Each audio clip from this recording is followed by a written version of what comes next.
Oh, hi everyone, and welcome to this week's episode of Downside Up. Before we go round and say hello to these wonderful people around the screen, let's take a moment to check out some of our links and things, starting with our social links. There is no such thing as social distancing. I deny it. Simply distantly socialize, okay? Distant socializing. Much better kind of phrase. We just want our socializing distant, not... Yeah. See? So come into our Discord, come and hit me up on Twitter, come and talk about TTRPGs or come and play a game. Do all the things. And if you would rather consume hours and hours and hours of content, check out our YouTube. Thousands of hours of content over there. Thousands. So plenty to keep you entertained. Also, check out our sponsors. Today's show is brought to you by Mage Hand Press. If you like space and you like D&D, you will love this book here, the Dark Matter expansion for 5e. It's got everything. Races, classes, ships, ship combat, rules, an expanded spell list. Everything you could want for a space campaign is in this book. It's balanced with 5e, so you can yeet your current campaign into space or start a new one with characters from old campaigns. You can go nuts. Also, we're playing the Fey Folio today, which is their Feywild expansion, and all of their PDFs are currently 25% off on their website, so go and check it out. The Deck of Many is another one of our sponsors. You can find them on Thursdays at 6 p.m. when we play the Humblewood campaign.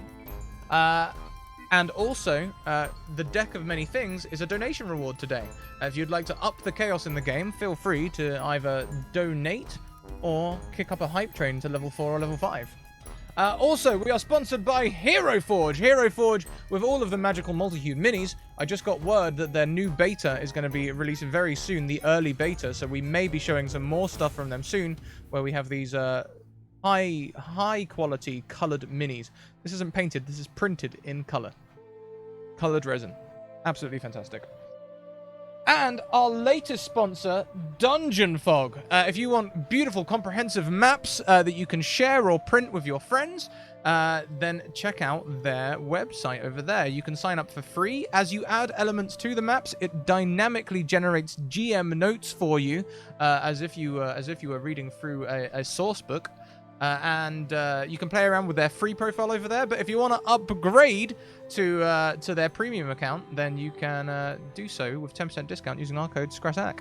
Critical Bard, welcome in, and thank you for gifting that sub to Malvolio. Welcome. You can't see us, CB. I'm wearing your shirt. It's just kind of covered by, a bandolier, but I'm wearing it. It's super comfy. Let's go around and say hello to everyone. Mackenzie, hi.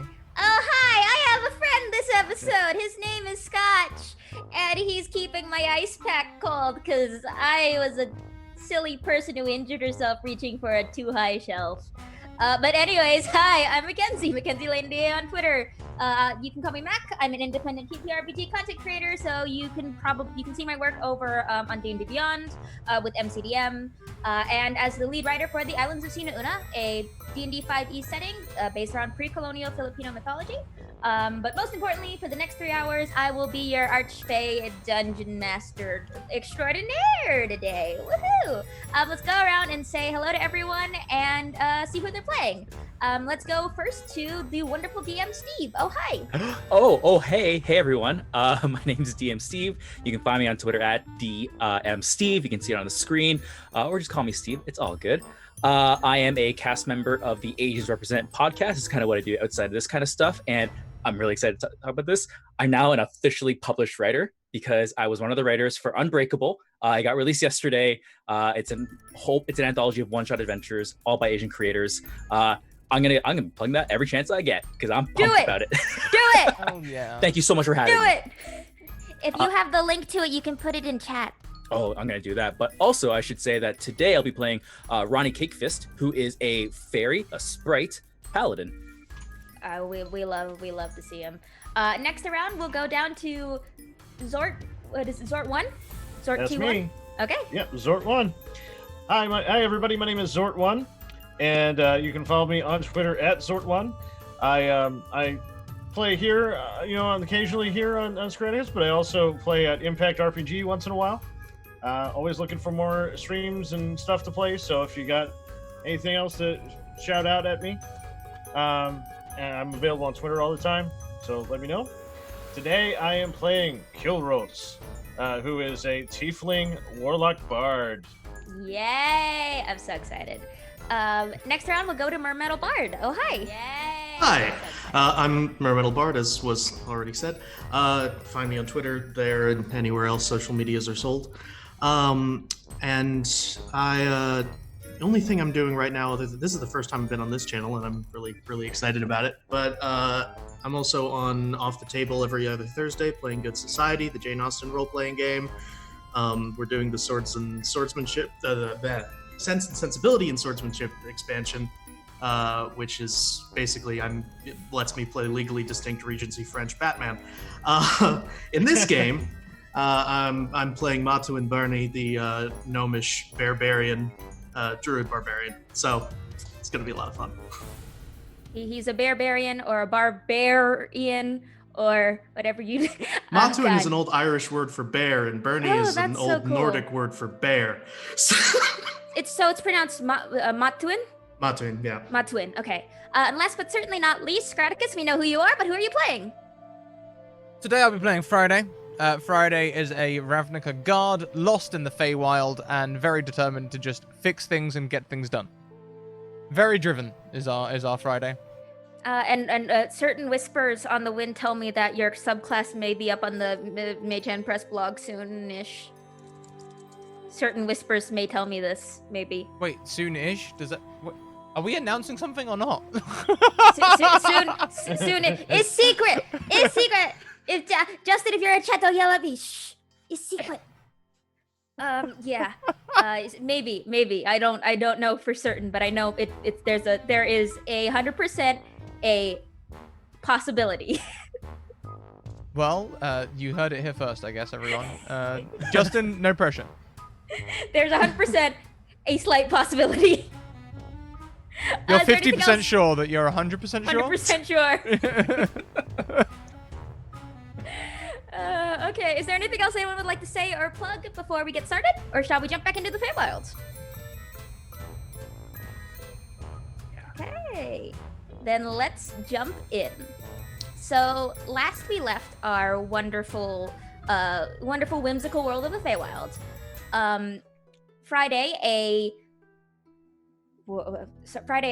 very uptight and otherwise normal fighter from Ravnica had been pulled into this strange, twisted land by forces out of her control.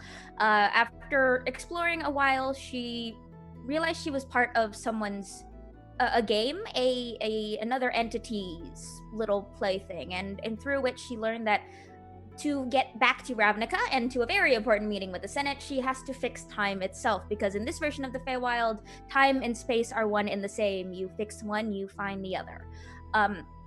Most recently, her adventures took her to the Wastelands, a barren, obsidian, brackish desert filled with gaps into the Feydark and monstrous creatures who collect scrap metal and rise out of the ground, ironwood trees and mismatched carcasses of old buildings. She joined a crew of wasteland scavengers who were hunting a creature known as a Decagon, which was rumored to be one of the premier agents of the Feywild Sovereign Queen and holding the next piece of the clock that Friday needed to fix.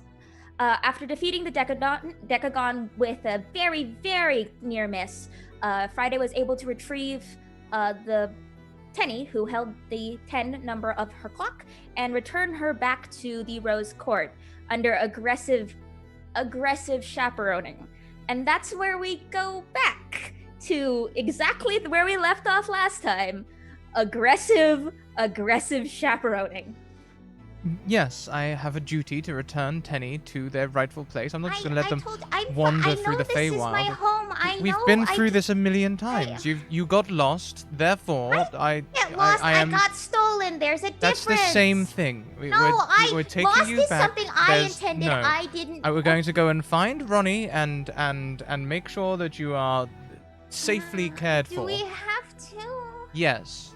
Why? You know why? I literally just saved you from a great big dragon thing. Okay, but I was alive. You are so naive. I'm alive. I'm not hurt. You got scorched. You're the one. I should be protecting you. I'm not hurt. You're hurt. I'm clearly better. So I should be protecting you. So I'm your bodyguard now. Fine, bodyguard. I wish to go back to your home. Please take me there. Shoot, this didn't work out the way I thought. Okay. And she sort of stalks off. She grabs your hand and just sort of stalks off through the trees, just like, okay, I win, and walks off. Roddy, Odorin has taken the rest of the children who have been very tired from their last adventure out of the court, and they have taken them off to their home. And as you're sort of waiting around on the edge of the court, you see a slightly singed Friday. I believe you got hit by lightning last time, so I believe you are a little singed. I got hit by a lot of stuff last time. I can't remember exactly you went what. down. I think you went down. I can't but, remember. Yeah, maybe.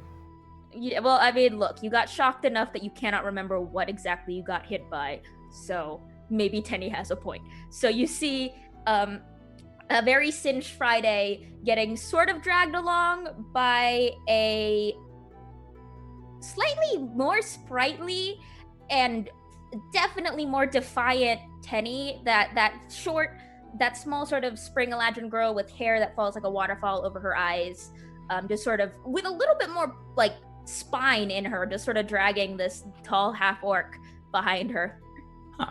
So Ronnie's been up to this point super bored.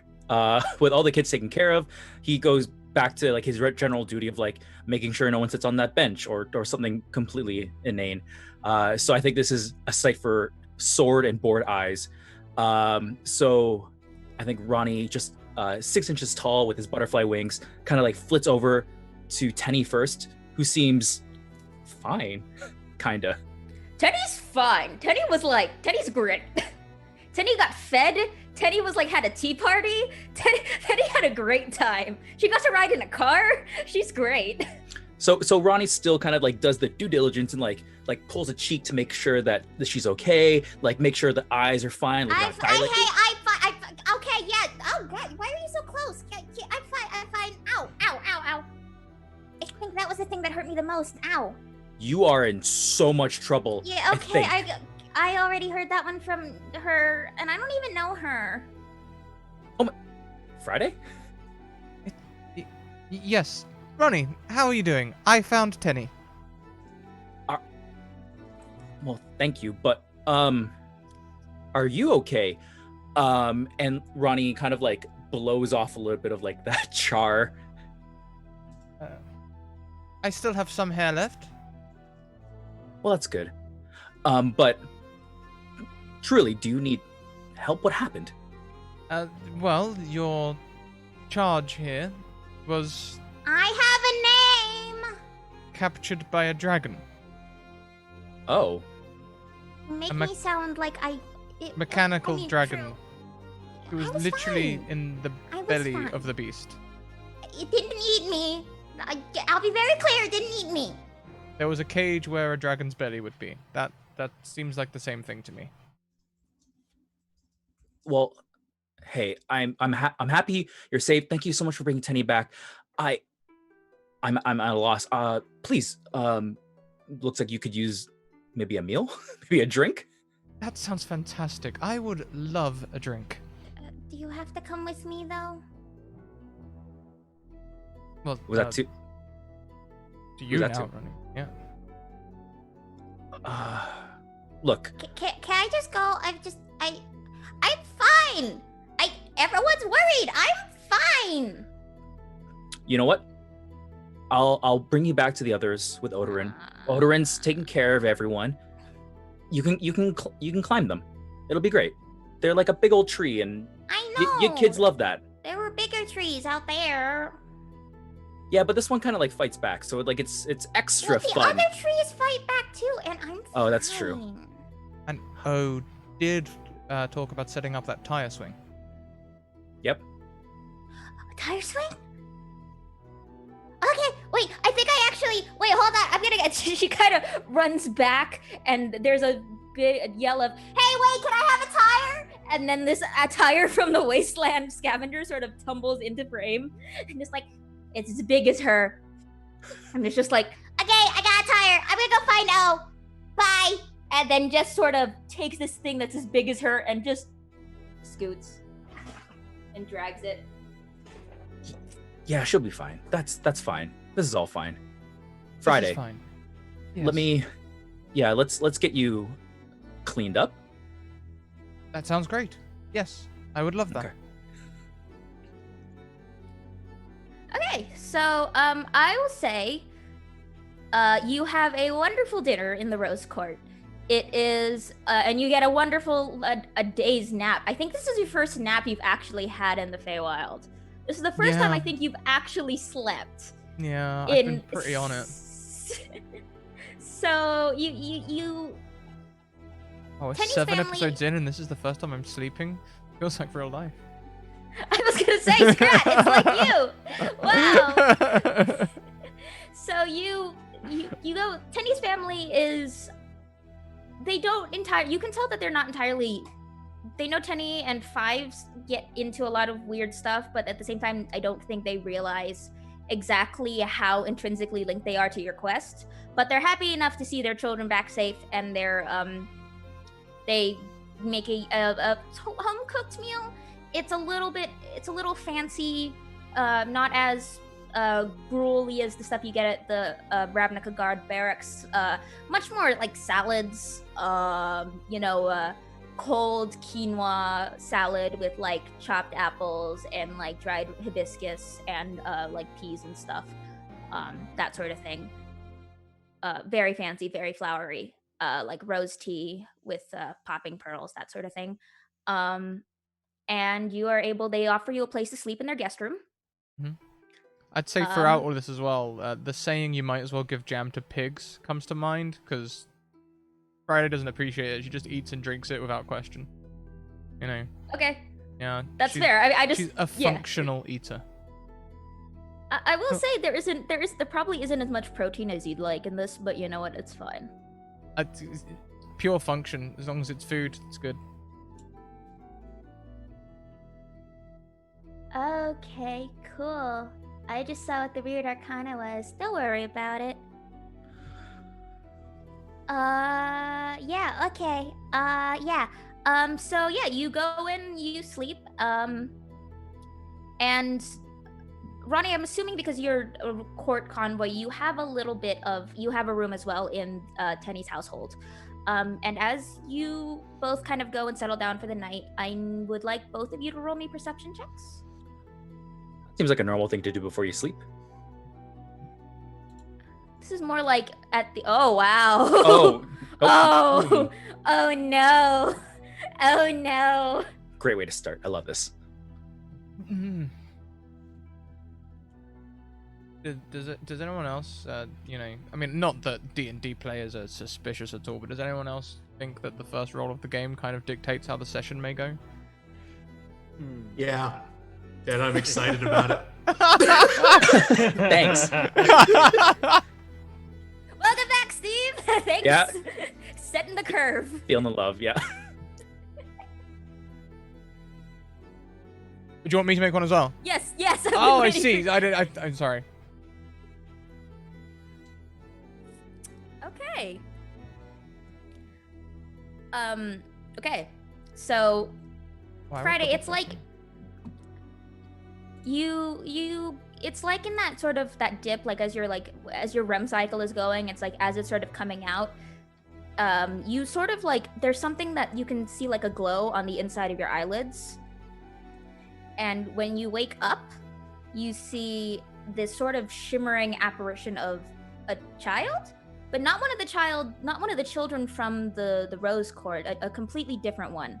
This sort of completely golden child with sort of like a messy top knot, small, almost human looking, with these big golden eyes and these sort of like one of those like short, like a child dress that's kind of frilly but like a little bit torn at the edges, boots, and on her chest, where on her blouse there is that symbol that you have been seeing throughout the Feywild, that half a sun, half a moon, but the sun is higher than the moon.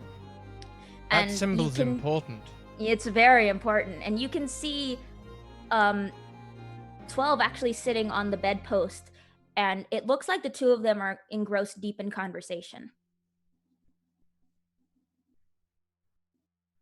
12? Oh, you are awake. Yes. What? Who is this? This is my friend. The girl waves to you. Shouldn't you be in the sleeping quarters with the other children? She smiles and shakes her head. You would say that, wouldn't you? Come on, I'll take you down there. She has. Oh, okay. Then like you just grab, like you grab this child's hand, and there is substance there. You can feel it, but it's warm, almost like when you hover your hand over an incandescent light bulb. You can see as you grab her hand, it's not like necessarily grabbing like a human. It's this almost like a incorporeal sort of form. You are still able to make contact, but it's almost weightless. She has something she wants to give to you. What? And you can see this child sort of looks up at you, puts her hand to her mouth, and then sort of walks through the door. Through it. Not opening it.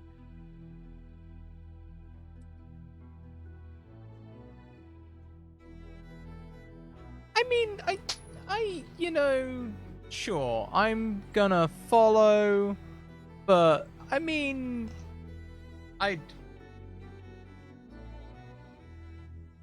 just reach out and just grab a javelin. Just don't feel right without a weapon, do you? I'm gonna try and make this look like a casual javelin as opposed to any other kind of javelin. Opposed to what? A formal javelin? Yeah. As a business casual javelin? Just like a t-shirt and jeans kind of thing. Yeah. Yeah, exactly. T-shirt, jeans, javelin. A javelin wearing a t-shirt and jeans. Yeah. Yeah, No tie. Just real casual. Okay. You see her as you walk. You can see her sort of in the hall as she peeks around the corner, waves at you, and then sort of goes. Well, I hope you, have you done a background check or anything on this person? Are they new here? They are my friend. 12 looks down at their chest that has the sun and moon symbol. They are my friends. I'm not insight checking 12, but can I just insight check in general? Does this child seem like a genuine child? Are they using a child's face to be? Child. Yeah. Is the child that faced through a door an actual child? Yeah. Yeah. Great. Well, look, they're not a corporeal child. 12 hasn't lied to you before, though, and there's no reason for 12 to lie now. I'm specifically. I'm not, like I say, I'm not insight checking 12. I just mean, is there anything sinister here that I might be picking up on? No. Because, I mean, this is exactly how they teach about it when you're a kid, right? If a stranger turns up in the middle of the night and says, "Come with me," don't go. That's where Friday's mind going, way back to when she was a kid. Yeah, do those strangers normally phase through doors? Well, if they could, they would, they would. This child seems completely and totally earnest and non-threatening. Okay, I will. Don't know if that answer is gonna make you more or less suspicious, though. That's fine. No, I will follow the child. Okay. You follow the child, and you can see this child almost like shooting stars, sort of bouncing across the hall, down, down, down. I'm trying to think what's more casual with the javelin, like walking stick or like majorette baton. You wanna hold it like this, or like this, or like casually over? Oh God, casually over the shoulder. I don't think. No, I think over the shoulder's too threatening. I think she's gonna go for the under. You know, the whole just under the arm thing. You know, just casual, like a shotgun. Okay, have you ever been in an English country pub? Like a shotgun, just over the arm. You know. So casual. Real casual. Yeah. And you can see her follow, and you can see her again look back at you, sort of wave, put her finger over her lips again, and then phase through another door. Door locked? Do I recognize this door? Is this the treasury? Where are we going? Do you try to open the door? Well, do I recognize the door first? No, this is your first night in the Rose Court. No, of course you don't recognize this door. But like, I'm a guard. Are there any like telltale signs here, like treasury, do not enter, staff only, authorized personnel only beyond this point? You know, there's anything like that? Do you read Sylvan? I do. Okay. It says nursery? I feel like that's the wrong word. But yeah, nursery. Where the babies sleep. Oh, okay, yeah, I'm going in quickly. And you can see all the children are sleeping in bunks, drooling on, like, some of them are hanging half out of their bunk. You can see Odorin sleeping with Tenny, like, in the tire swing, sleeping. And you can see this small spectral child sort of, again with her finger over her mouth, hovering over Ronnie.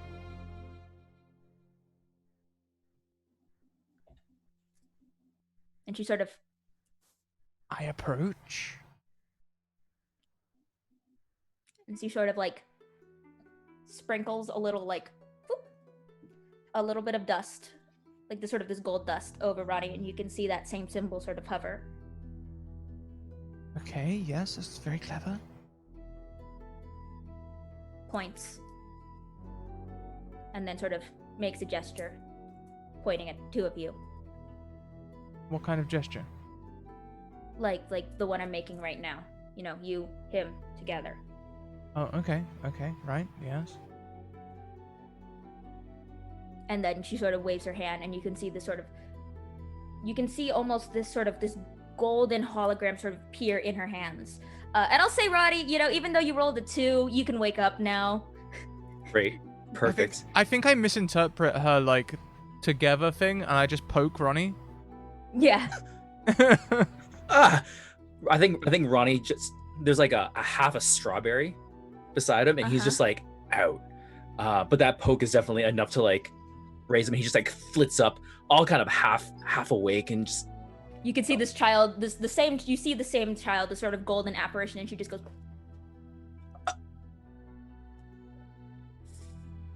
Hello, Ronnie. Yeah, hi. What's going on? No idea.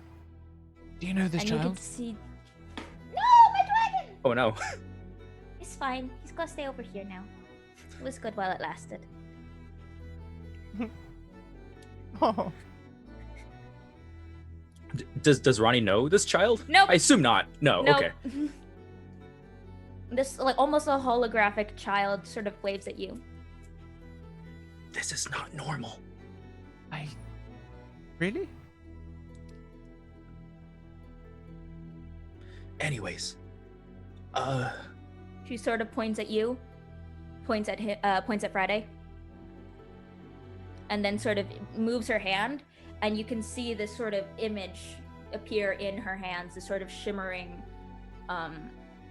this holographic image of like these tall, towering spires, almost like skyscrapes, like pointed parapets and these beautiful things. You can almost, as this hologram appears in between you in this sort of darkened room, you can almost hear the sort of raucous sounds of trumpets and stuff echoing from this hologram. Ronnie, you've lived in the Feywild long enough to know that this is Starlight City, essentially the capital of the Feywild, or more like, not necessarily the political capital, but like the urban capital, like how New York City isn't the capital of New York, but it might as well be, that sort of deal. And you could see it echoing, and then she just sort of points there. So, you want us to go to Starlight City? Points to Friday. I have to take Friday to Starlight City. Nods. Who are you? And I think Ronnie's voice like raised up a tiny bit, maybe more than he like meant. And you can see 12 sort of poke out from Friday's dreadlocks. She is a friend. Friday, friend of Yes. yours? No. Well, maybe. I don't know. This is a friend of 12's.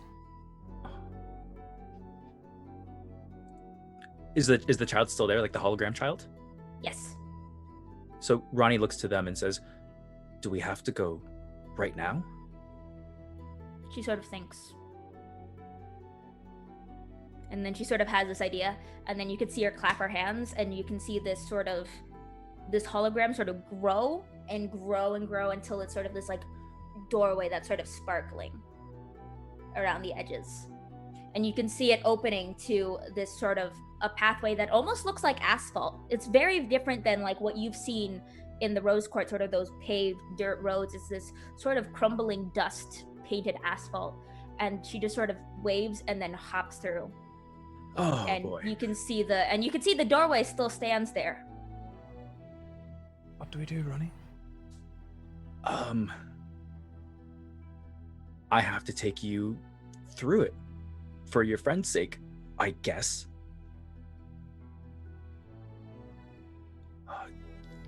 Are you?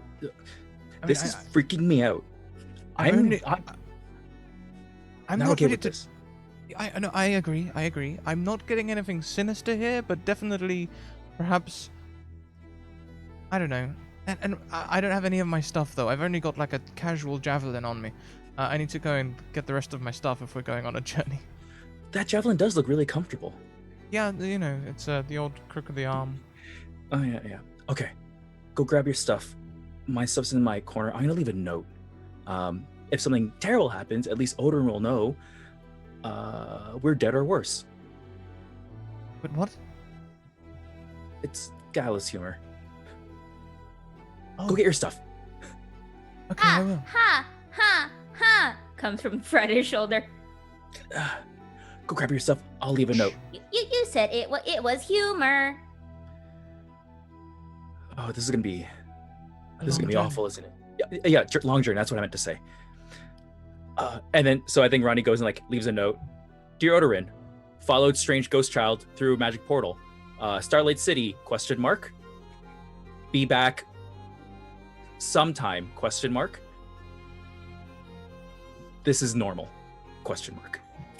I feel like Oda would be pretty chill with that. Yeah. Friday, as you go back to your quarters, you see on your bed, you hadn't noticed it when you had left because, you know, the magical glowing child was kind of your priority, but you see it looks like a sword handle but without a blade. Sort of like if you look at Al has this sort of dark wrought metal look with the shadows running across his blade like sound waves. This one is almost like the sort of golden and dusky pink in comparison. Handle of a long sword, and the pommel is that symbol, half a sun, half a moon, but the sun is higher than the moon. There is no blade though. Okay, is there anything indicating that I should take this? Because, like, Friday's first thought will be, oh, someone must have misplaced this. I'll leave it. 12 will go sit on it, look at it, and go, this was what she brought for you. For me? She said it was a gift. Oh, okay. I take the hilt. The minute you grab the hilt and you pull it upward, it's like this blade of golden, of like light, that sort of orange golden light that comes at sunrise sort of bursts from the hilt. It almost weighs imperceptibly much, this sort of this light blade. I think I do what any person would do holding such a blade. I stand in the room for about 5 minutes going, wow, wow, wow, wow, wow, wow, wow. over your shoulder, you hear, "Yo, Friday is like, is that a new? Hey, Friday, over here in the corner. Hey, is that a new friend? It looks that way, Al. Do they talk? Do they talk to? They're very pretty. Don't know. They haven't spoken yet, so we'll assume no. Zoom. And so as you pull it back with the last zoom, there's a very faint. Are you done yet, darling? Where's that coming from? Oh hi, it's me. I'm the new blade. I drop it.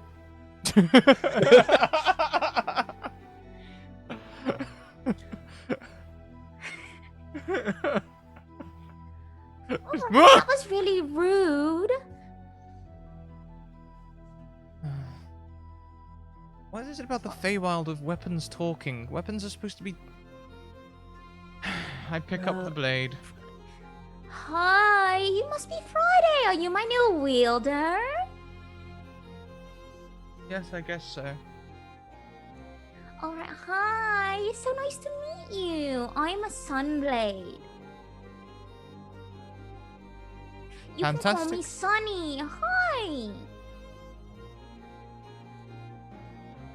Sunny the Sunblade. Right, it really has a nice ring to it, doesn't it?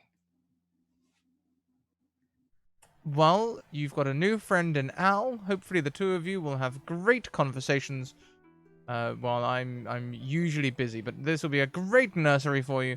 Here you go. And I'm going to put Al and Sunny and everything else in my pack and go and join Ronnie. When you deactivate the Sunblade, Sunny's voice stops. Interesting. How do I activate and deactivate the Sunblade? Through sheer force of will, you think about it. Ugh, that takes some time. It's more like there isn't necessarily, it's not like a button where you can press, it goes jing, jing, jing. But it's very much like when you make the motion to stow it, it collapses, and when you make the motion to pull it out, it's almost as if it senses danger and pulls it out. You know, you should probably play with this a little bit. I mean, like, is there anything particularly breakable in this room? Well, it is a room. There's probably like a decorative vase, some bowl of like potpourri, a dresser. I won't test it out here then. Okay, I'll go and I'll go and meet back up with Ronnie. Okay. And you meet back up with Ronnie. Ronnie, other than writing the note, is there anything else you want to do? I think Ronnie's had at least 5 minutes of contemplating the situation, and I think when Friday comes back, Ronnie looks like he has an idea. And he says, Friday, I've been thinking this over. Okay. What if we just didn't go? This seems wild. Feywild. This seems... Sorry, I couldn't help myself. You get yeeted through the portal. Oh, that's fair. That makes sense. I'm kidding. Okay. But Ronnie goes, I don't know who this ghost child is. I haven't been to Starlight City in a while. This is a strange portal. No one seems to be in danger. We could just not go. I could ask my dad to make you a cake. He makes great cakes. I mean, I'm sort of bound to my quest to try and fix time to get back to the material plane. I imagine there may be more answers through here. I can't see why anyone else would summon me. Unless, of course, the Queen is bringing us to Starlight City so she can kill us. That doesn't make me want to go through that. Where's your sense of adventure? Still asleep. You're gonna go through this no matter what, aren't you? Yes, little says more- 12 from your shoulder.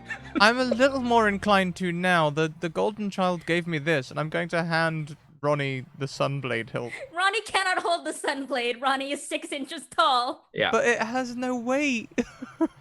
You were right. I forgot. Okay. You can hand Ronnie the Sunblade. This hilt is taller than you. Neat. And Ronnie hands it back. I feel like you hold it and the blade actually launches out and you hear in your head, Ronnie, "Oh, hi, you're not Friday." Thanks, I hate this. And Ronnie hands it back. Well, why is everyone so mean? And then you hear it get cut short as the blade gets stowed again. Yep.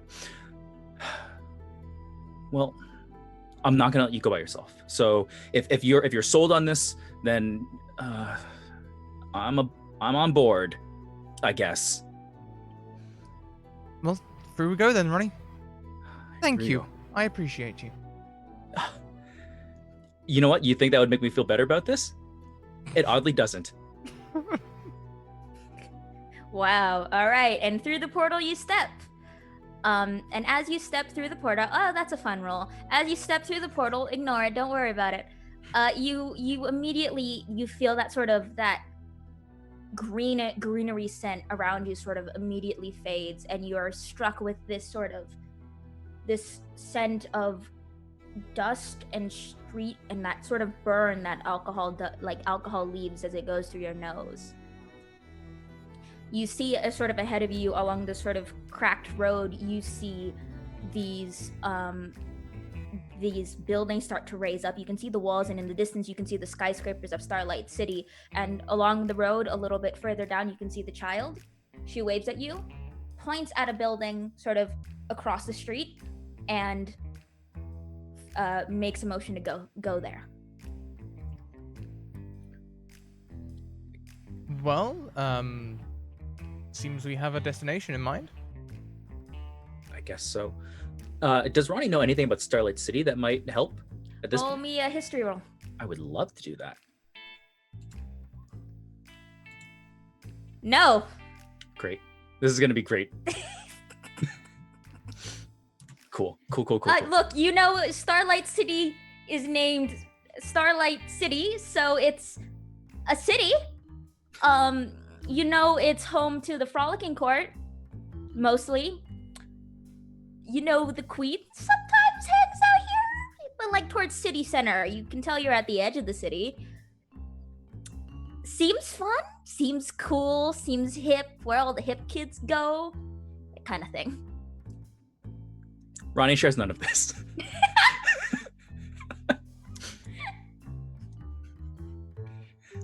And you can, as you sort of follow the sort of spectral child, she points up at the sign, and you can see over this sort of broken and crumbling building, like this sort of brick face all worn. You can see this almost neon sign that glows, where it's two pictures of dice, both rolled ones.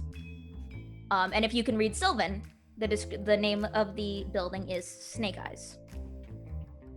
The Snake Eyes? Do you ever have to gamble to fix time? Does that ever happen?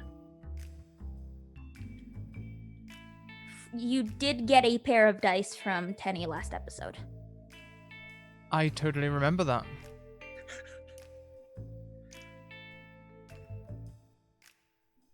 Tenny did give me some dice just a few moments ago. Just hours ago, Ronnie. I can't believe I forgot.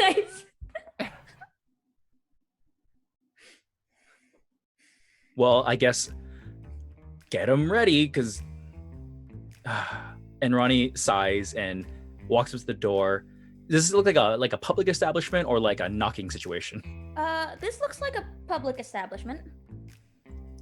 So Ronnie goes through the fairy-sized door. Yep.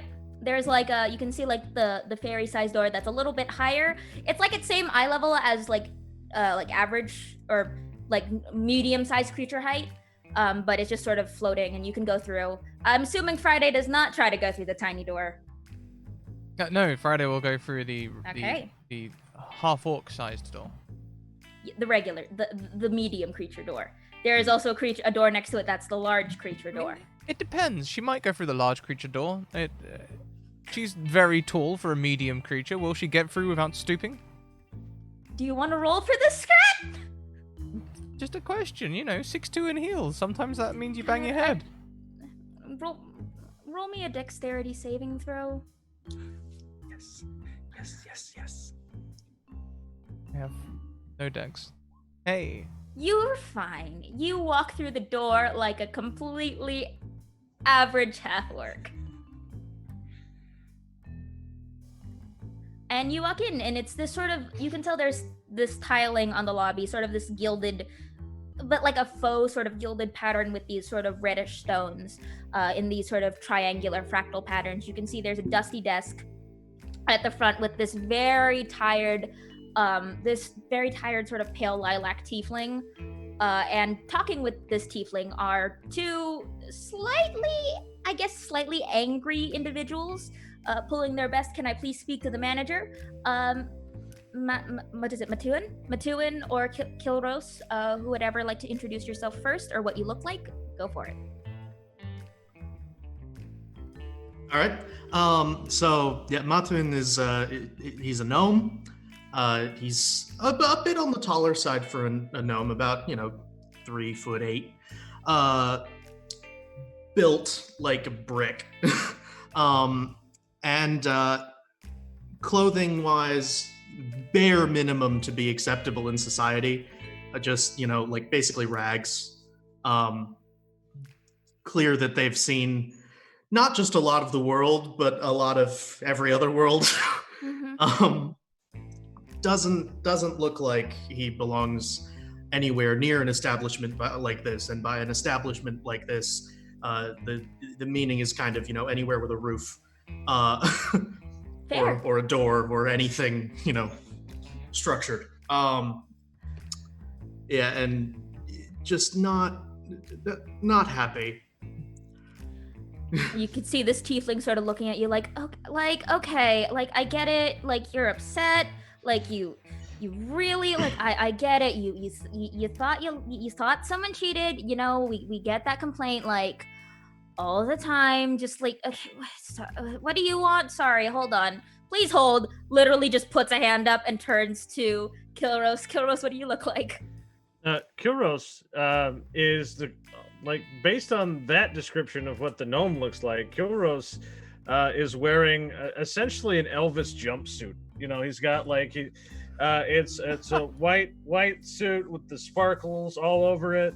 He's a tiefling, so he's a red tiefling, so he's red skin, and the horns go up all back, but he's got like a pomp that comes up over top, and he's got his lute on his back. And he's standing there and he's just like, well, listen, darling. I have been here performing for y'all, and my drink card has been cut off. And I need to know why I can't get a drink in this establishment. Have you maybe, I don't know, checked your drink limit? What I was saying is I'm thinking that because I'm performing, there shouldn't be no limits to anything like that, because I'm doing you guys a service. Right, all right? Yeah, you're totally doing us a service, right? Hold on, just hold that thought. Puts hand up, leans. Hey, we got visitors. We usually don't get people. Hey, come on in, welcome. Hi, what's up? And she sort of waves over at Ronnie and Friday. The child is nowhere to be found.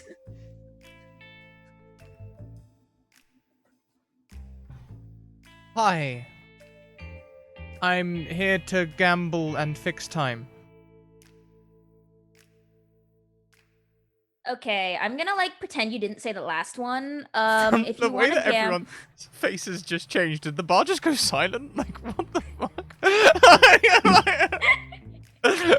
Yeah, this counter. Takes time. Everyone turns and looks at you, and this lilac tiefling with sort of dark hair that's sort of pulled back, just okay, I'm gonna pretend you didn't say that last one, so I don't have to deal with it. If you want to gamble, you can go to the card tables over to your right, or if you want to roll more dice, you can like go to the left, and I'm pretty sure like Sixer transformed one of the halls into like one of those fancy slot machine sort of things. So Oh, you Sixer. know. That could be who I'm looking for.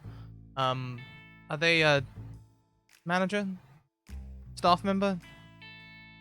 They're the one who like pays me, so yeah. Fantastic. So someone who I can talk about fixing this drink my- situation. Oh my god. Yes, I agree. That sounds like exactly the person that I'm trying to talk to. I do not. I need to talk. Well, yeah, great. I like need to talk to Sixer about a raise now. Right. What you flying one? Do you like want something too, or are you just with these ones? I'm with these ones. Wow. And I think Ronnie has like opened the door and like a weird film was kind of on it and just looks just like, okay, we should get out of here quickly as possible. Yeah, let's go talk to Sixer, Sixel, whatever it was. Yeah, make that happen, please. And thank you. We appreciate you. You look great today. You haven't seen me on like any other day. You're also very smart. I have literally said like 3 words to you. Sixers this way, and Ronnie kind of like just flits by. No, that's like where the look. I can't just like Sixer's like the manager. He has like actual important stuff to do. So like I can like maybe write down you as like a complaint and like send that up to HR, and then like I can see if HR will send the complaint over to.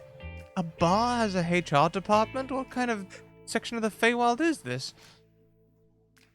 Well, we're not like entirely a bar. We've got kind of a lot of things going on. Like, I mean, there is like alcohol, but like there's other stuff too. And usually I'm the one who has to deal with stuff because front desk, yo. But like, I mean, there's other departments. You mean they have other employees they could put on the front desk? I mean, like, do you want to see Sixer or not?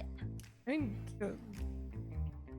yeah, probably, but I mean, I'm just a little shocked that they have. Okay, yeah. I can like, okay, fine. You don't have to throw like attitude for me. I was just trying to help. I'm trying to help. All right. Do you want to talk to them? Oh god, I do not get paid enough for this. Oh my god. Okay. Right. Okay, look, I can write down your complaints, and then if you are like really gonna get on my case about it, you can go watch me put the envelope like under his door, but like whatever. What are your complaints again? Sort of takes a quill. I can go and put a note under his door. That's fine.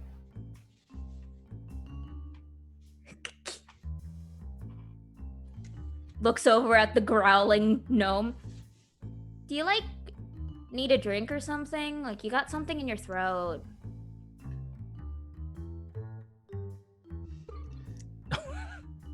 Who's that too? The growling gnome? Yeah, the growling gnome. Just more growling, yeah. Just more growling. Slightly higher pitch. That's that's all. That's the only response that managed. Look. I think we're all getting very heated here. Wow, really? Thanks for pointing that out. You're very welcome.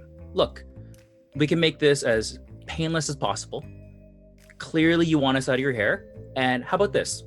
If you just happen to maybe let loose where Sixer's door is, maybe I can take these two out of your hair and we all just go on with our lives. Which two do you gesture to? The gnome who looks like just being within 5 feet of them, it's like Pigpen, where you get dirty just by being close to them.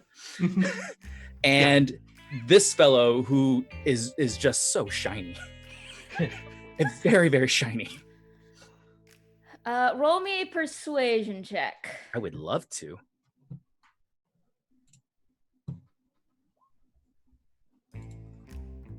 Okay. These will get better. They're progressively getting better. Ramping up 11 slowly. She sort of looks at you and goes, okay, I'll tell you, but you, like, can't tell him I was the one who sent you, because then, like, I might get fired, and I kind of, like, need this job. So, yeah, you gotta go down to the dice hall. There's, like, one of the doors, you can kind of see there's, like, a bunch of, like, these little statues on the crown molding of, like, these little dice. So you just gotta, like, get, like, the right pair of dice and plop them into where they're missing one, and then the door will open and you'll be, like, totally on your way. I'm not giving you the key, though. You gotta find that one on your own. I think that's more than fair. You've been so helpful, and I can tell you're bullshitting me, so, like, don't. Just go. You got it. Hey, you two. Come with me if you want to see Sixer. That was all finally. I could have done that ages ago. Yeah, results are gonna happen now. As you leave, Friday, do you follow Ronnie? Yes, I do. I follow Ronnie. Friday kind of looks just. She has an unabashed, shocked look on her face with this front desk person, like, both saying that they want to keep their job and then being an utter asshole. Like, they can't compute. Like.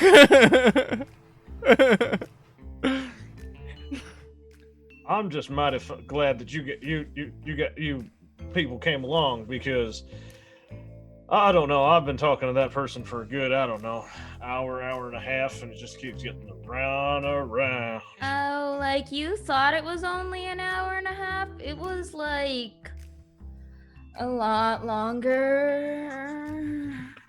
Oh, good Lord. Really? Yeah, it was, like, hey. solid, like, 10 days. What? Now, wait a minute. That means I missed every set that I was supposed to be here for. Yeah, you kind of did. I'm just gonna read the weird Arcana roll to y'all. You forget everything that has happened to you in the last 10 days. Your memories can be restored by a remove curse spell.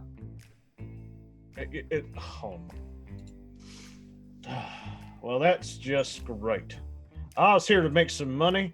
Yeah, and you were, like, wondering, look, I'm sure there's a way we can, like, get you back in the set or whatever, but, like, you know, not my department. Kilrose turns to Friday and goes, did you say something about fixing time?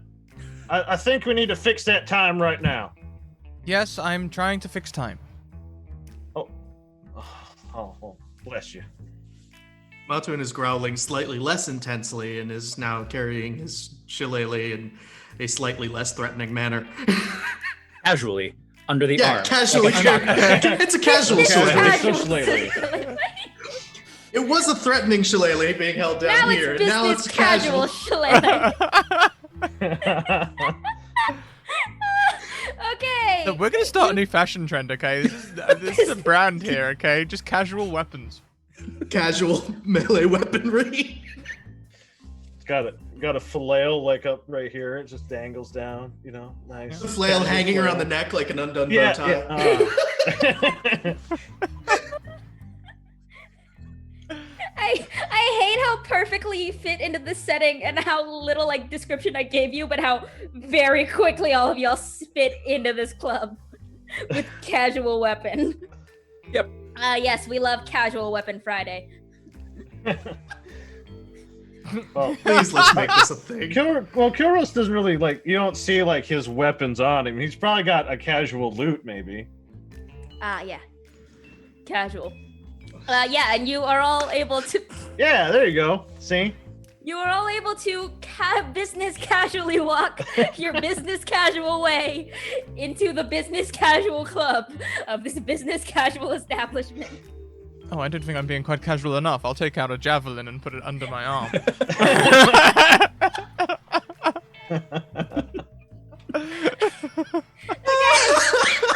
Oh no. I'm laughing. I'm just moving my shoulder too much. Y'all, I can't do that. Yeah, you're Sorry, able to Mac. very casually, smooth jazz walk your way into the right hall of this establishment where the tiefling at the front desk had said. And you walk in, and it's very much that sort of dust, perpetual, that hazy dust sort of hits you. It's sort of got that thick tinge with alcohol smell. You can see varieties of creatures: minotaurs, centaurs, satyrs, fauns, dryads, nymphs. You can see some nymphs are leaning over a roulette table, and you can see their hair sort of dripping onto some of the stacks of chips they're betting. You can see this tall woman with dark skin and hair that's sort of tipped with gold, and you can see like every so often behind her flickering are these iridescent wings dealing at a poker table with these cards that have these shimmering backs to them, almost shifting and changing as they're being dealt. You can see along the side these tall pillars, almost look like chess pieces, sort of alternating ivory and ebony black. And you could see around the crown molding there are these little pairs of these sort of goldish bronze dice along every so often. So Friday, you mentioned Tenny had given you some dice? Yes, I have. What kind of dice are they? They're I thought You you said remembered, D6s? Scrat. Yeah, I remember it like it was yesterday. If you remember it like it was yesterday, you wouldn't remember it. Exactly. Remember, time's all screwy. I lost 10 days. Only Kilros lost 10 days. Everyone else is fine. Oh. Even better. When they do Only sixes, Kilros lost. Yeah, they are D6s. They're gold. And you can see they're sort of attached together on a chain on the side of the one's faces. yeah, I remember. They're little gold dice that the kind that you hang in a car almost. Yeah. D6s don't green screen. Gold D6s don't green screen very well. It's fine. I can't actually get close up to the screen to see them, but I trust they're there. Yeah, and you can see them. If you're looking for the inlet that the tiefling at the front desk, who you never got the name of, is everyone can roll me investigation or perception. All right.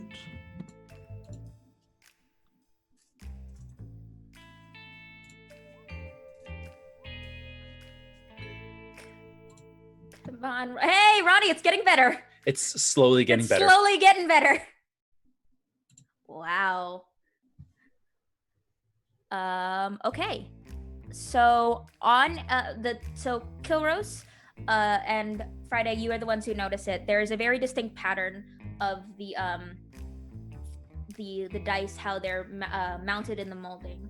Sort of like every so often you can see these pillars alternating colors, and then sort of two dice in between each pillar.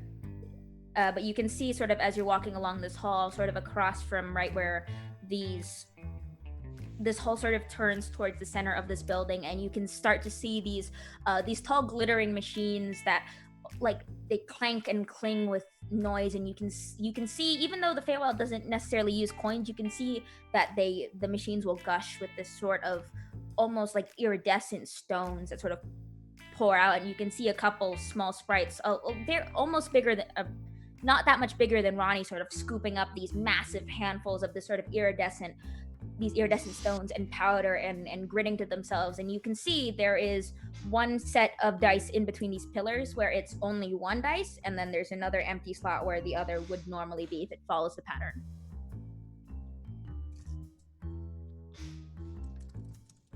I don't think this takes a genius. I just go across and just.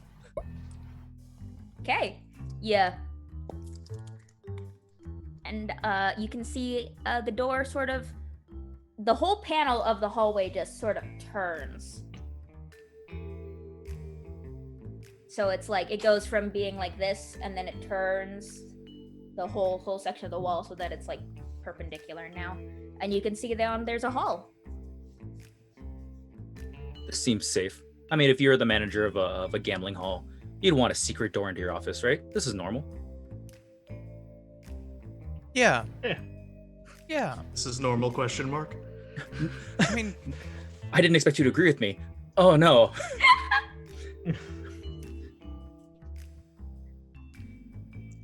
After you? I wanted to hide from my front desk clerk. I'd hide behind a secret door. They have an HR department, though. Just go through them. It seems very easy. Do you think that might have been like a euphemism or something? I think the less I think about that desk worker, the happier we all just will be. That's true. That's true. But like, you know how like some like I used to catch criminals. Like, you know how some of them will be like, oh, we have a way of settling issues or whatever they say, and then it's actually like a weapon, not a person. You know, like we need to consult the argument, and I'm not very good at this. Ronnie just lets you struggle on that. Just keep going. I do have to admit that my friend here is named the compelling argument. You see what I mean? You see, maybe they have a similar thing with the HR department, where as Matuin has a compelling argument. And then, like, Kilros kind of thinks about it for a second, goes, yeah, I did hear about this one time about how this guy I knew was going to take a trip out to the desert to go see his cousin Vinny, and he never came back. So maybe that could be what you're referring to. I don't even remember what we're talking about anymore. Hey, look, a hallway. Hey, look, a hallway. The moment Kilros started talking, Matuin started walking down the hallway because he just watched this guy jabber on for 10 days. So Yeah. he's not I'll about see to how wait it up. is. Just No solidarity, huh? And he like, no solidarity, huh? We were in this together. Come on, man. He just chases after him. I didn't understand any of those syllables, let alone the entire word. This is the episode where the DM just freaking dies. I'm freaking losing it. Okay. You walk through this hall. You walk into this hallway, and as you pass across this threshold, you can see the hallway wall again sort of slide back and click back shut behind you. You find yourself in this hallway. It's got this sort of, unlike the tile outside, it's kind of got that red velvet, like that crushed red velvet carpet, but it's like the crushed red velvet carpet that has like 20 years worth of foot traffic on it. It's all like crusty and like grimy. And you can see like overhead lighting that's sort of that dim, dingy, orangey color. And this hallway just kind of goes. You can see like potted plants that are very obviously like the Fey equivalent of plastic. Ronnie is unhappy. He has to like flap to get through here, and it just like kicks up more dust. Mm-hmm. Oh, this is a nightmare. This is the nightmare. But the alternative Time isn't is worth getting this. stuck to the floor. Man, I gotta clean my jumpsuit off after this stuff. Man. Even Matuin's not happy because this is about as far from natural environment as it's possible to get. Are y'all still casual carrying, or have you gone less casual? You gone semi-formal weapons? Still casual for Matuin. Never let them know they've got you worried.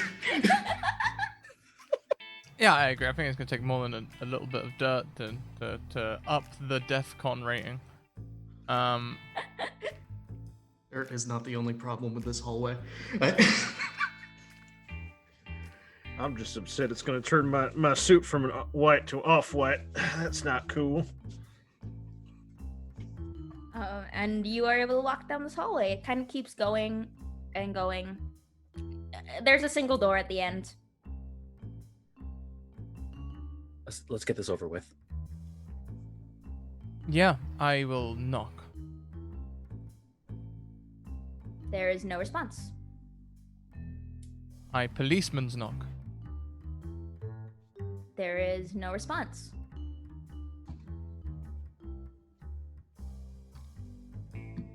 I knock on it with the compelling argument very, very, very enthusiastically.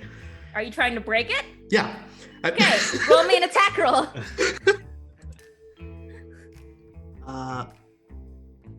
I would also be the whole reason I have this stick is so I can use shillelagh on it. Yeah, that's totally So fine. That's Go like for it. 1d8, which isn't on my character sheet, so I'm just gonna roll it. Yeah, no worries.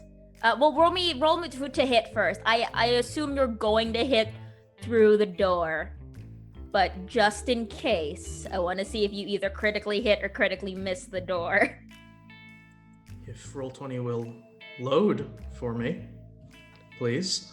If it doesn't load, you can also roll physical dice, or one of us can roll for you.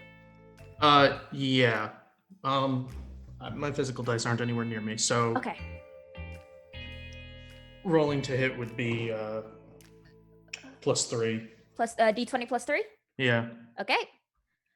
Here we'll just do our 1d20 plus 3. I feel bad for rolling that, but it's also a door. So you don't break through the entire thing. What does a compelling argument look like? It's basically a stick, but it's got, a little vine wrapped around it to make it so that you can use shillelagh on it, the cantrip. You smack through the door. It doesn't break the door off its hinges. You get like one of the panels to bend in, and you hit it, and then you try and pull it back, and it's a little stuck. Oh, yeah, that's happened before. Ronnie raises like a hand. It's like, should we check if it's locked? I mean, I know, but Well, it's not anymore. you are very, very intelligent. I respect that. The hole's got to be at least 6 inches, right? Oh no, yeah, Ronnie's 6 inches tall. You're like several feet tall, I imagine. Yeah, 3'8", so the hole's at about my eye level, I'd assume. Yeah. Probably at least 6 inches tall. It's no longer locked. It's Does anyone try the doorknob? Yes, I'll give it a go. Yeah, it's open.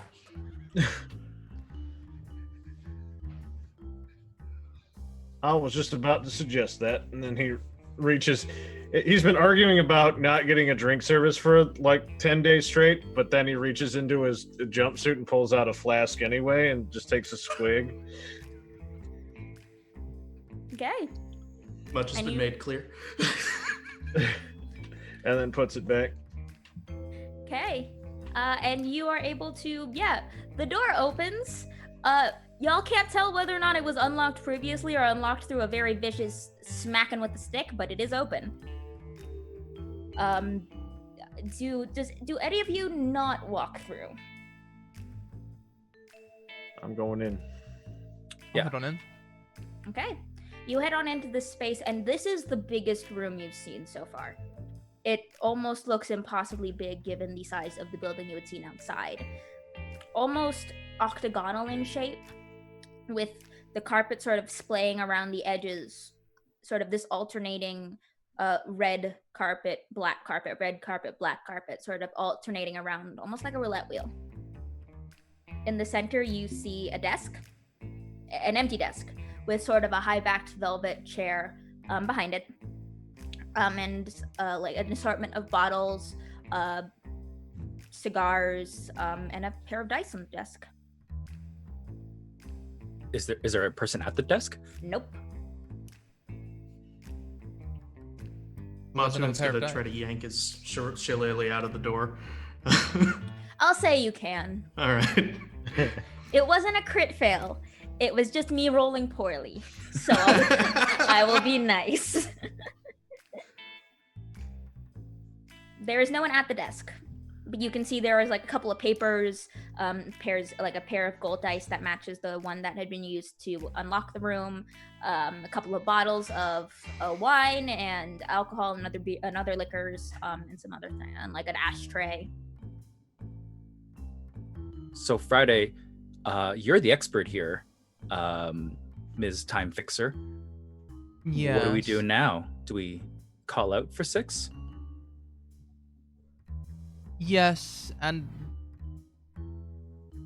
yes, we should call out for 6 and not really do anything to damage their stuff or search for anything without a warrant. Well, now running he glares at Matwin. Matt Twin, are you going through the desk?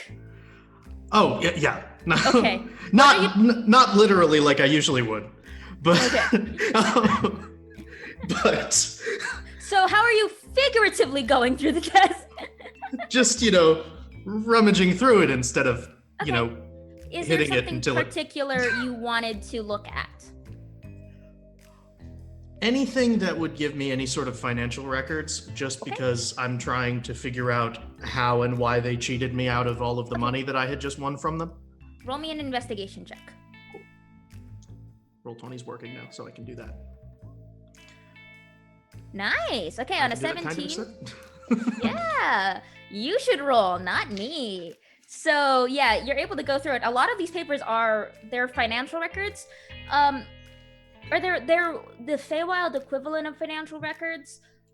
You being a plane traveler, you've never really encountered a plane that doesn't actually use money. And the Feywild doesn't actually use money.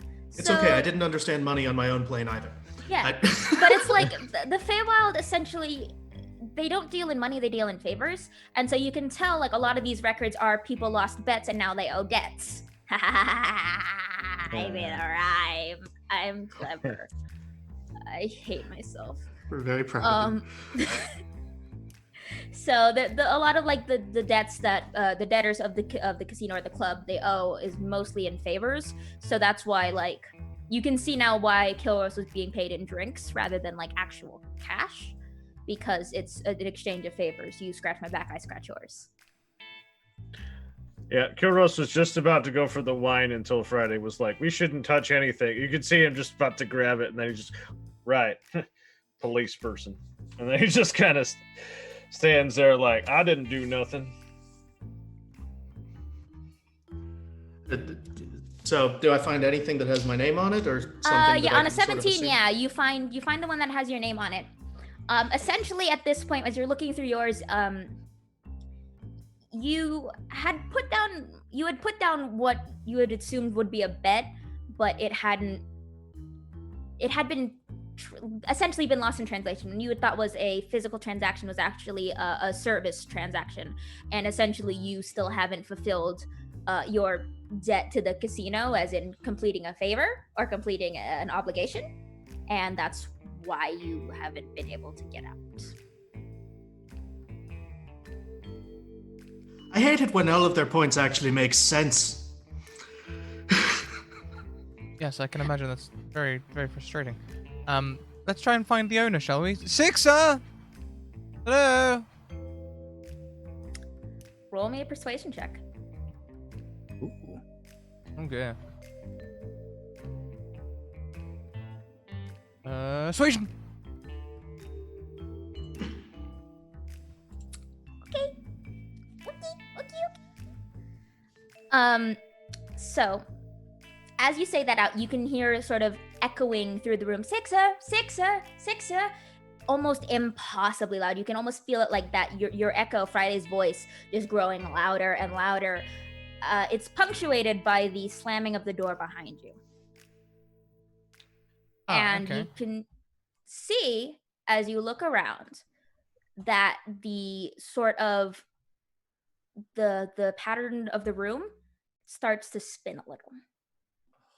Slowly at first, but sort of ticking, and you can hear almost that clatter of a roulette wheel sort of spinning. Oh, that's too intense. Hold on, no. That's too intense. Do I have a less intense one? How's that one? We'll see. Nope, that's too slow. Whatever. Mac doesn't know our music today. But as it spins, you can sort of see the room spinning, and you hear this sort of echo from somewhere from around the room, from the room around you. That's the one I wanted. Around the room, around that's going around. Yeah. Look, I am in pain right now, y'all. Don't. You're don't doing a great test job. me. You're Been great. wonderful. I think he knows we're here. Why, of course I do. No one just walks into my office. Oh, well, that's comforting. Oh, we did just walk into your office. I was about to say, we just did. The door was open. And he kind of preps it, like, puts his hand on the desk to kind of like, okay, room is spinning. Gotta kind of hold on to my, make sure I don't hurl. And there's sort of that as it spins and spins, and you can see sort of leaning in front of you this. As you put your hand on the desk, you can see materializing in this velvet chair, sort of sitting almost sideways with legs draped across the side, one arm, and sort of hand sort of perched on the other. This almost impossibly like lithe figure. Very tall, pale skin with sort of this slicked back black hair, these narrow eyes, and a very, very nice pressed suit. Almost like almost a cruel mimicry of what the Azorius Senate suits wear. That sort of that pressed and prim and proper, but just sort of a slight bit off. Some of the angles are just a little bit bent at the wrong way. And you can see almost these two long legs and two long arms sort of bent at these weird angles, and it's just sort of this person shimmers into view and just sort of waves. Sorry, we didn't mean to catch you if you were sleeping. Were you sleeping or something? Nah, hun.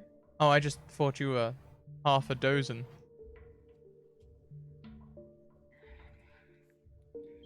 And suddenly the room collapses and everyone dies. Yep. That's See fair. ya. That's fair. All right. I respect that. I'm kidding. I would never. I would never. I just never think Friday's the type of person to do puns, and for some reason it hurts more when it comes out of Friday's mouth. I liked it a lot. The And shillelagh rocks hat fall gone. and only Ronnie dies. Roxas and the giant birds. They just.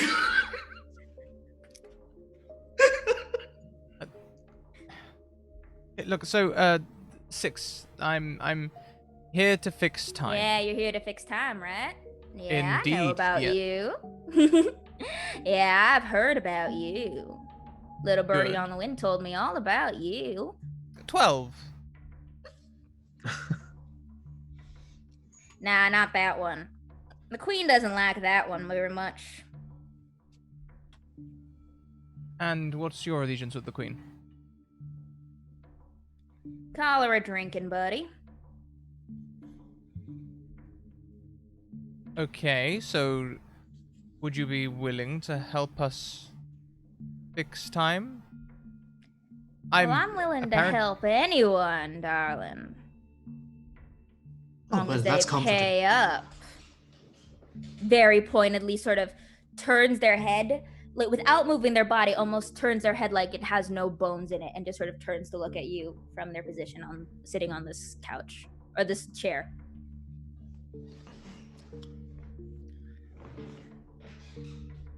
I don't like Gotta this. pay up first. I don't do anything for free. This is my gambling hall, after all. Right. I mean, what kind of payment are we talking about? Not that we're committing to anything. Oh, ain't that the question? Why don't you come here? Oh, I super don't want to. I mean, it's generous of you, but I'm fine where I am.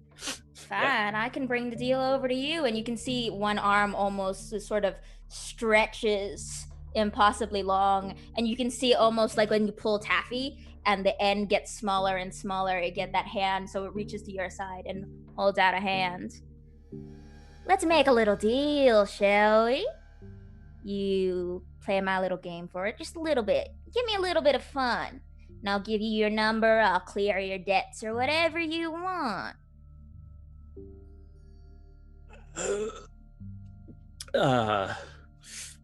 What kind of fun? Roll me a persuasion check. At disadvantage because you're you did voice squeak. Yep, that's fair. All you get in Yeah. response is a very deep sort of. Martun is having far more fun with this than anyone should. Fair. He's back in his comfort zone. Kilris just kind of stands. Hey, just a quick note here. I was supposed to play my music, and I didn't get a chance to, because apparently I was trapped in a 10-day time loop, and I didn't know that I was. Yeah, about that. And you can see the head. It turns, but it turns in not the most motion economical way. It almost turns like all the way around before looking at you. Right, yeah, you're one of them new musicians, ain't you?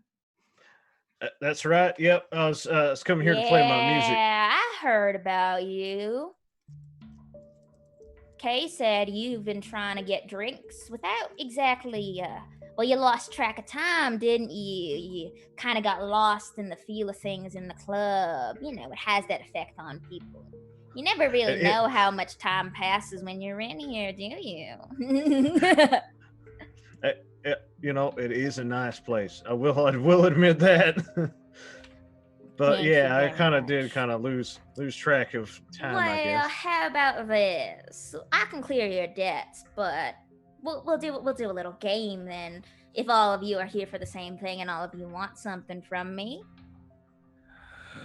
place a bet. Winner take all. I mean, I prefer, you know, exchanges to bets. Is there any opportunity for an exchange?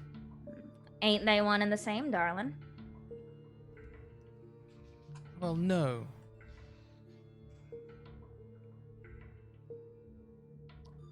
Then tell me, what are you planning to give me in exchange? What do you have? And you can see, without moving the arm that is extended to Ronnie, this person leans forward and sort of puts their hand on the desk and looks at you. I have...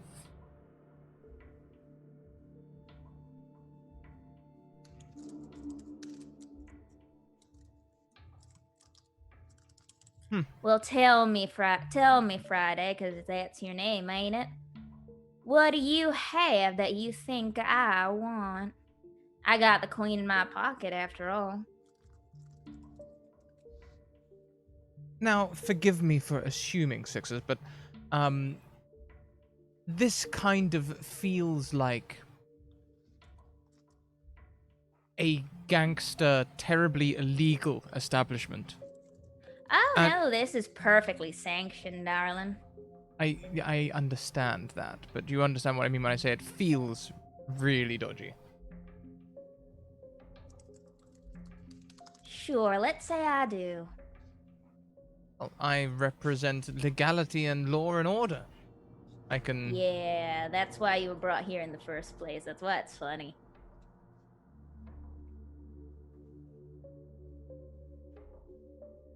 I don't get it. You're the queen's plaything, ain't you? She brought you here because you're all uptight. It's fun watching you types struggle, though I have to admit I ain't seen one like you get this far in a long time.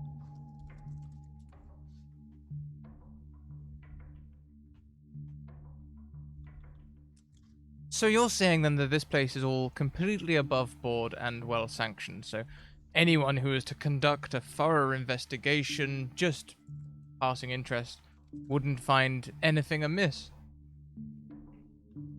Tell me, darling, do you have the legal authority to conduct such an investigation in the Feywild? Your little setting ain't anywhere. Your little guards post ain't anywhere.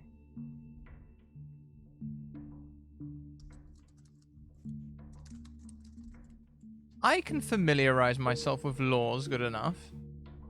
It's not about me imposing the law, although where I'm from I do have that authority. Simply about using it to my advantage. and you should know. And you can see almost this like stretches across the table with, again, without moving any of his other limbs to move to it right up in your face. You should know that the queen makes the laws, if you can even call them that. And you're kinda under her jurisdiction, hun. So good luck trying to wrangle yourself some sort of lawbringer here. You don't got no power here, hun. You're just a toy.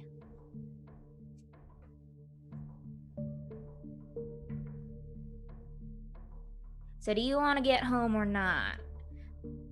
Cause if you're done playing the queen's game, I can happily summon her and she can put you where all the rest ended up.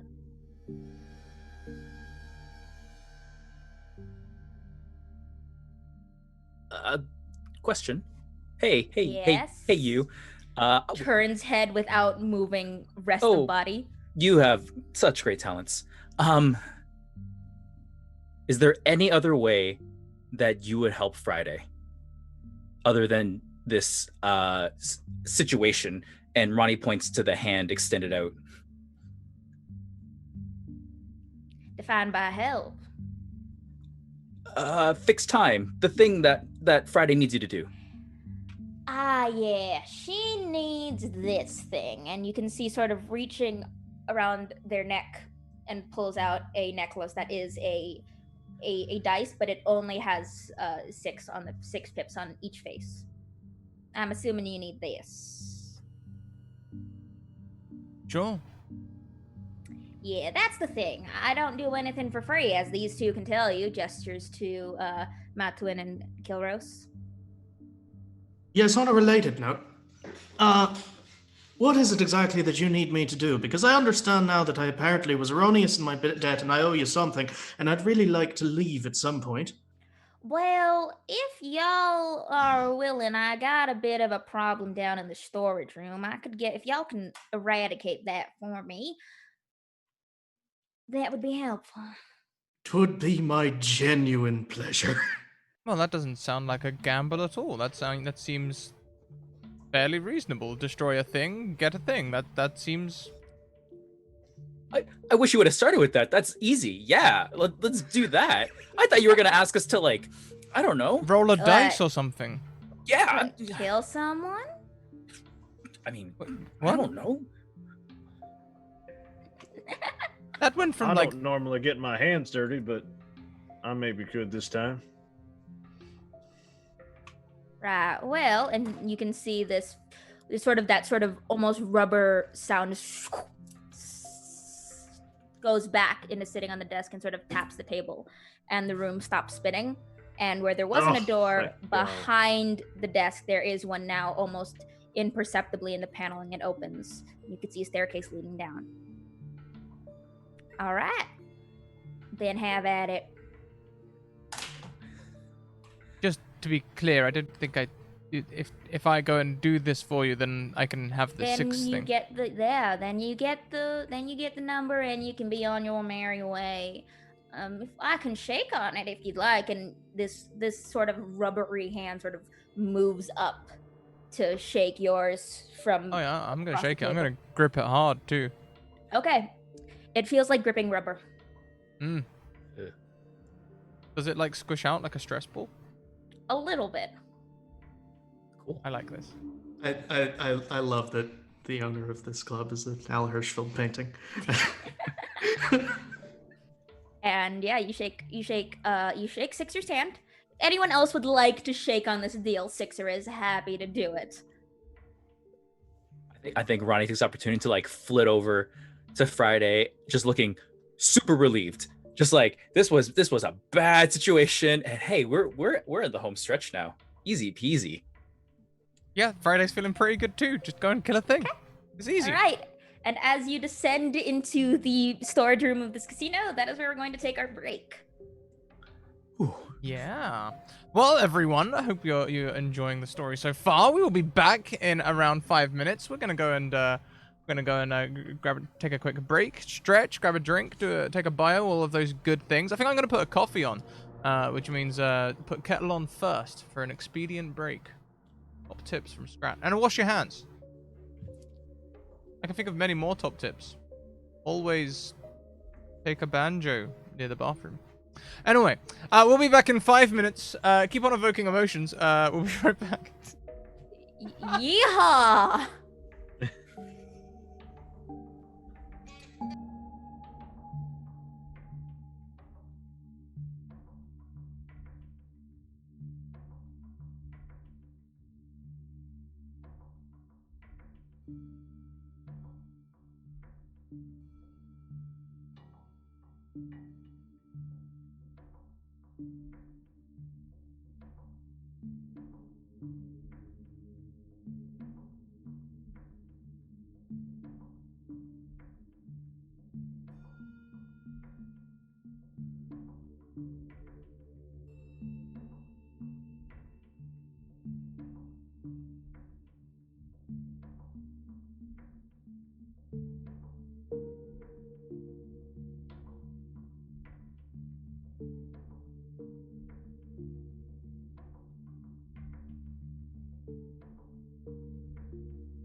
Welcome back, everyone. Hope you had a fantastic break. We certainly did.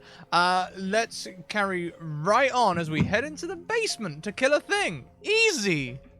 I like how none of you asked what you were hunting. You just went down into the basement. I think we just wanted to stop spinning. Like we were slowly spinning through the entire conversation. Yep. And also, there was a rubber hose cartoon come to life talking to you. Oh yeah, somehow I forgot about that. That horrifying imagery. Matuin just heard the word kill and was happy from that point on. I'm just glad I was stopped spinning. That room was giving me a... Oh, man. And you enter down into the basement, and it looks very much... You enter down into the basement, and it's very much that same sort of setup, that sort of octagonal room with those alternating panelings of red and black, like a roulette wheel, except here it's much dingier. And you can see instead of like a desk in the center and the sort of very nice setup, there's a bunch of crates, and you can see like piles of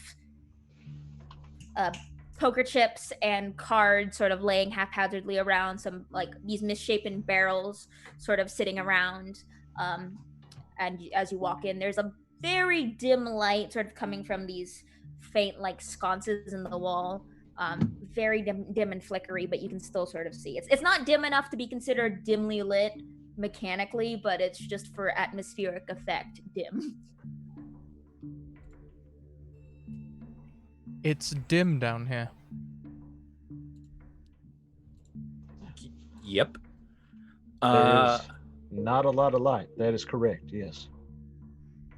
So Ronnie, being a fairy, has like spell-like abilities just from being a fairy. So Ronnie just kind of casually creates some dancing lights, just not even thinking about it really, and just starts spreading them around the room.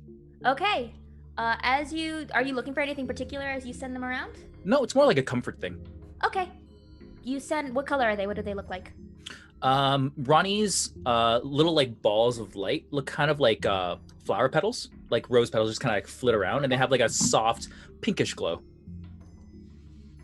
Awesome. So yeah, you send out the sort of pinkish glow, and you can catch some of these lights as they sort of go around the room. It's about the same size as the room directly above you, but and you can see though it's just much dustier and much more hazy in here. You can see the particles of dust of these lights flicker. Roll me a perception check for funsies. I mean, if I continue on this path, I should get a 14. No, you get... Okay, it's getting worse. 10. Oh, yeah. It's fine. Cool. Everything seems fine. Hey, those are nice lights. You know, sometimes when I stand up in front of a crowd, I don't think my technical crew has a good background lighting. You might come in handy there. Thank you. I think those words individually made sense to me. You're welcome. How many dancing lights did you summon? 4. Okay, cool. Are we all rolling perception, or? If you would let's have all of you roll perception. If you want to use your passive, you can. Well, I mean, we're actively looking for something to kill, so. Or Matuin is anyway. Okay. One of the dancing lights is apparently right in his eyes. Friday, can you roll me perception, please? Mm-hmm.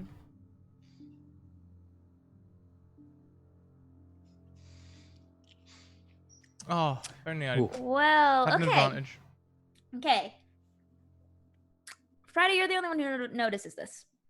As the lights sort of go spread across the room and they sort of lazily drift into the in the dust, you can see as one sort of drifts towards this pile of like poker chips. There is a sudden, and the poker chips move and snap shut around the light.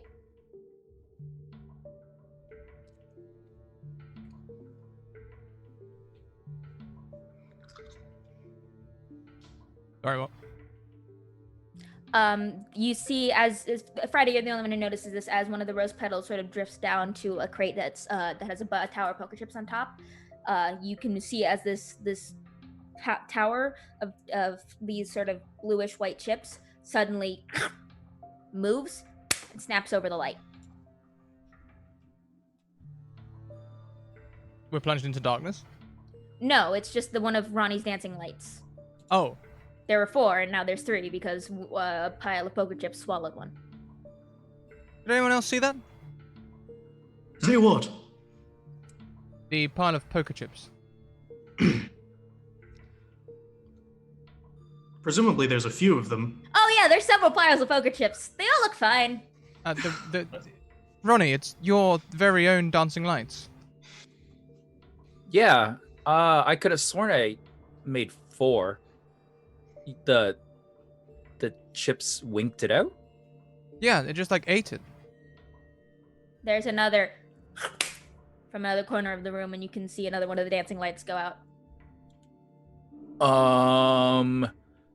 And Ronnie kind of like makes a dour look at everyone else and draws out his greatsword and slowly like collects himself with the rest of the group. If you're 6 inches tall, is your greatsword like a cocktail ornament? It's about the size of a kitchen knife. I think it is Jesus. a kitchen knife. I think it is a kitchen knife, if I remember correctly. Yep. Yeah. Generally, like Ronnie can just pick up a kitchen knife, and that's a greatsword to him. So That's good. fantastic. Yeah. All right. Okay. There's another sort of the sound of like card shuffling, and the last or one more dancing light goes out. So- This is not normal, right? No, I don't believe this is normal. Because What is normal? I mean, I heard, that your money can take everything, but this seems a bit on the nose.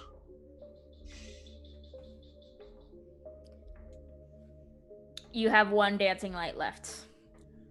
I think Ronnie.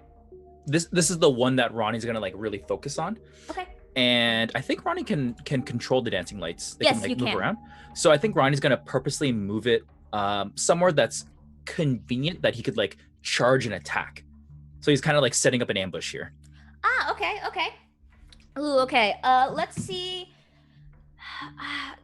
Do you have proficiency in sleight of hand, or because if not, then just roll me with your spellcasting ability. Yeah, so just spell casting. Yeah. So he'll cast with charisma. Okay. So Because it was like it's either like if you have proficiency in sleight of hand, then like you can add that proficiency, but make a check with your spellcasting modifier. Otherwise, just make a straight spellcasting mod check. Yep. So here's spellcasting mod with no proficiency. There are the numbers. Woo! There it is. Okay, you're able to take this dancing light and sort of very, very carefully move it towards the center of the room, and you can sort of see like as it moves. You can hear the shifting and the creaking, and it's like when you try and look at these barrels and everyone can see this, is the barrels sort of creak and shift, and you can see these tower of cards and chips sort of slide. But every time you try, you hear something, you look, they're completely still again.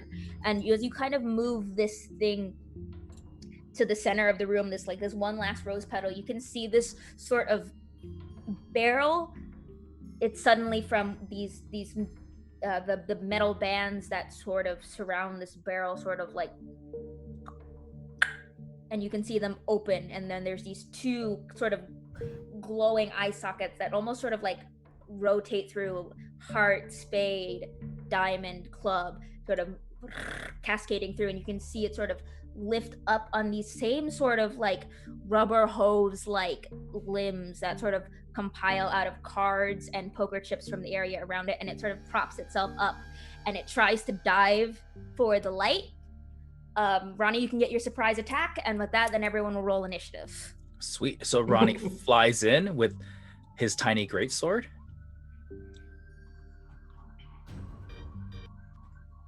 Oh, I closed the wrong music, dang it. That's my bad. There we go. And with a I'll say surprise, it's with advantage, so you get the 20 will hit Oh, cool. because it's more fun. Where is this thing? Okay, what is it? Let's see. There it is. Okay, sorry, I'm flipping between pages. Okay, 8 slashing damage. Okay, okie doke. And then everyone roll me initiative, please. And I still haven't moved my initiative book into this office, so it's fine.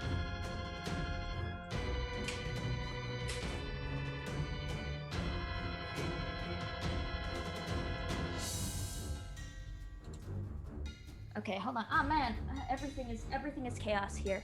Hello. It is fine. Okay, so this thing rolls. Oh wow, it has really good initiative. Whoopsie poops. That's fine. Don't worry about it. You keep telling us not to worry about the rolls you make, and I'm Don't beginning worry to think about it. maybe we should Don't worry worry. about it. It's fine. Okay. So yeah, an 8 will hit. This thing has that much, so that's okay. So top of the round is the Poker Elemental.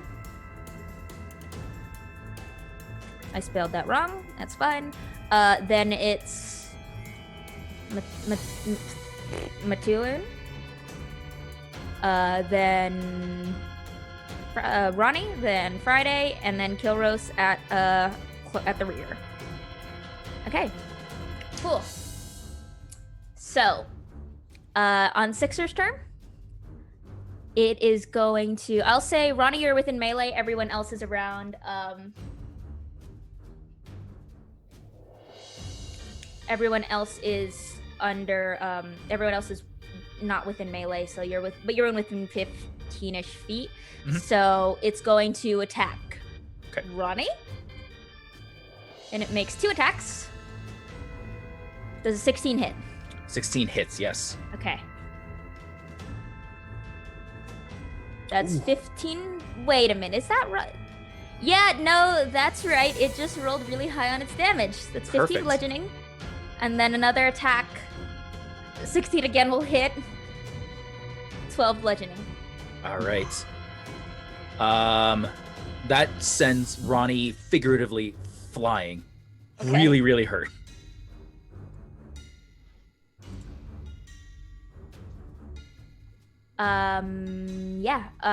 With that, and that's kind of all the elemental does, is sort of noise. You can see some of the cards shuffle, and it's what would be sort of these massive like amalgamations of dice and poker chips, and they just slam into you one after the other. And with that, it's not really gonna move. With that, it is Matuin's turn. Okay. It's Matuin starts, how far away is the thing? It's about 15 feet away. Okay. 15, 20-ish feet away. So Matuin starts walking forward, and as he does, he just sort of turns into a bear. Okay. Beautiful.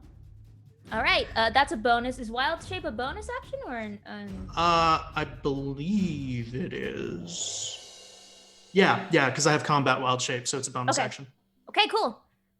You turn into a bear. What kind of bear? Describe the bear. Big ass grizzly. Cool. Like easily quadrupling in size. This gnome that was already pretty built now turns into the bear from Brave, basically the enemy one. Yeah. Scary one with the swords and stuff sticking out, like basically that. Beautiful. Slightly different coloring, but other than that sort of scary giant. Okay. And my stats are a little different. I'll notate Okay. those. Okay, just Do you need me to pull up a bear stat block for no, you? I've got one Okay. already. Perfect. It's just the standard grizzly, strength 19, dex 10, Okay. con 16, etc. you where do you have want me to way send know that that to you? way more than just roll it in the Roll20 chat. I don't need. I trust you. Cool. Okay. And then I'm going to go ahead and do. I have multi attack, so. Yep. Go for it. Stats. Where is my? Oh. But that's not what I wanted. Oh God! Oh God! I tried to roll a d20 plus 5 and I accidentally rolled 5 d20s. Hold on. There we go. I like the first roll better. Yeah. 57. 57 Good job to there, hit. dude. Unfortunately, a 57 does not hit. 57 just hits the whole room at once. Does a 17. Yes, a 17 will hit. All right, so that's the first attack is a bite. Okay. So lunges forward and just. Okay. Come on, let me roll, please. So it's 1d8 plus 4. Okay, so 7. Yeah, 7 piercing. All right. And then Next attack. Next attack. An 8. An 8 will not hit. So as you bite through, you can like feel like the cards and like poker chips sort of snap and tear in your mouth, and you try and lunge for a second bite, but it's hard fighting a thing that's incorporeal, a sense, an amalgamation of objects sort of combined together, and that second bite just misses. Yeah, it's just like a swipe with the claw Yep. and swipes through. Yep. With that, is there anything else you'd like to do on your turn? I don't think there's anything else I can do. Okay. So, no. Ronnie, you're up. You just got hammered by this elemental. Yep. So Ronnie does a very tactical cast invisibility on himself. So fairies can just do that because fairies are very magical creatures. So Bless. Once a day can cast invisibility. Okay. Do you move? Or do you just turn invisible right there? So Ronnie takes that opportunity to Okay. flit, and how like fluid is this creature's body? Like it's made of like poker chips and stuff. It is mechanically it's very much like it behaves like fluid. Like on base mechanic level. It's a little bit more like if you've seen, what is it? It's there's that Pixar short about the Lost and Found box, where the Lost and Found box is just that amalgamation of a bunch of like lost and found bits and bobs, and it just sort of is like almost like an octopus where it has like the tentacles made of like garbage. That's kind of what it is. Yeah, so Ronnie's gonna take up a more like advantageous position, like above the elemental, but stay invisible up there until their next turn. Okay, cool. You can totally do that. Do you want? No, you turn invisible, so you can't hold an action. Okay, perfect. With that, Friday, it's your turn. Yes. It's okay. Sorry. That's all right. No worries. So, well, you know, this thing just hit Ronnie real bad. So, let's go and hit that. I'm gonna draw my I mean, how can you receive a new Sunblade and not immediately use it, right? So I'm going to draw it. I'm gonna focus a little bit though, because like I want to see if I can like do dramatic things with it. So I want to try and see if I can control how quickly the blade extends. Sure. Like, can I do a slow extend here? Sure. You know.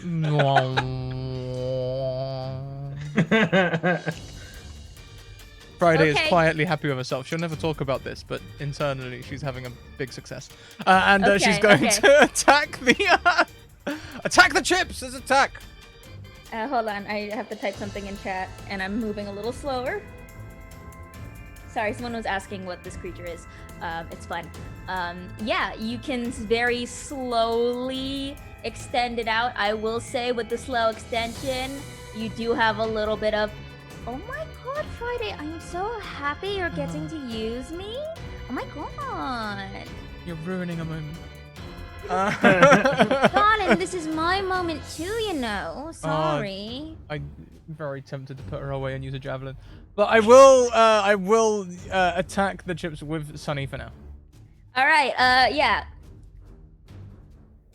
Were you raging or not?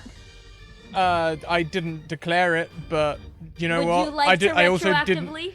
No. Do you know what? This is fine. I'm just gonna nat 20 things. I'm gonna be real cash. I'm not gonna Casual, yeah. It's casual weapon day, right? Casual nat 20. Yeah. It's Casual Weapon Friday. Yeah. So, no reckless attack, no rage, just casual nat 20. Very damage. Jack Sparrow. Alright, yeah. Casual success. Roll me that crit damage. Oof. The Wow. biggest of oofs. That's wow, you rolled a 2 and a, wait, did that do your yeah, no, it did your Yeah, I rolled Yeah? a 2 and a 1. wow. Yep. No rage damage on there either, so that's just 9 damage. You can roll it again. No. This is No, fine. I want you to roll it again. I'm really disappointed, and I want to see Sunny do cool stuff. You mean This is a donut reward. Mackenzie? You mean are you more tied to this weapon than I am? Having just created it for me. I didn't create it for you. I just pulled something from I think the basic rules and added a voice to it. But I Okay. just want to see it do cool things because it was a dono. There you go. I still You rolled a still nat rolled 1. a 1! Yeah. Wow. Fine, Unfortunately- okay. I'm impressed. 15 damage. Well, the dice have declared it. Sunny can't hit. Sunny can't do damage, but it's fun. I think it makes sense though, because this is radiant damage, and it's a little bit.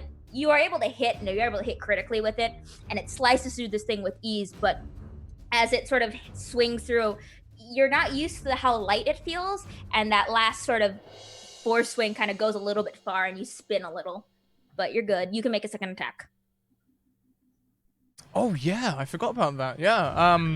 Yes, you I'm a barbarian, aren't I? Yeah. I go for the cross slash the other way. Oh, so close to being a second nat 20. Yeah, go ahead. If I was Roll a champion- damage. If I was a champion fighter. There's another 10 damage. Wow. Okay, yeah. You swing again, and Sunny's blade just sort of, there's a vroom, and you can see it singe through this deck of cards as it just slices up. Anything else you want to do in your turn? I will stand between this thing as much as I can and my friends to try and draw its Okay. attention. Cool. I you don't are have that in... ability yet, do I? No, I don't. I'm- So I just go I to. mean, you don't have comply. that ability technically, but you do have the ability of I'm carrying a glowing sword, and I think that's enough. That's my favorite ability. It's a great ability. Yep. Worked for the Wish Skywalker. everybody Worked had here. it. Yep. Okay. With that, Kilros, it's your turn. With that, I pull the loot from my back, and I put it across my chest, and I put one foot up on a crate, and I say, "Well, that's mighty fine work you did there, Friday. Here, have some inspiration." And so I give you a D6 in bardic inspiration for you. Oh. And then I go, all right, so that's my opening number. And now for my second one, we're gonna play a little bit. You gotta know when to hold them, and then start to sing that song. And then it's dissonant whispers. Okay. So I need the creature to make and it's gonna be second level. But I Okay. need you to make a wisdom saving throw. Beat a 14. Okay.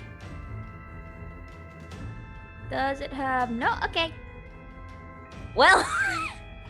Yeah. And so with Yeah, it that, fails. I'm just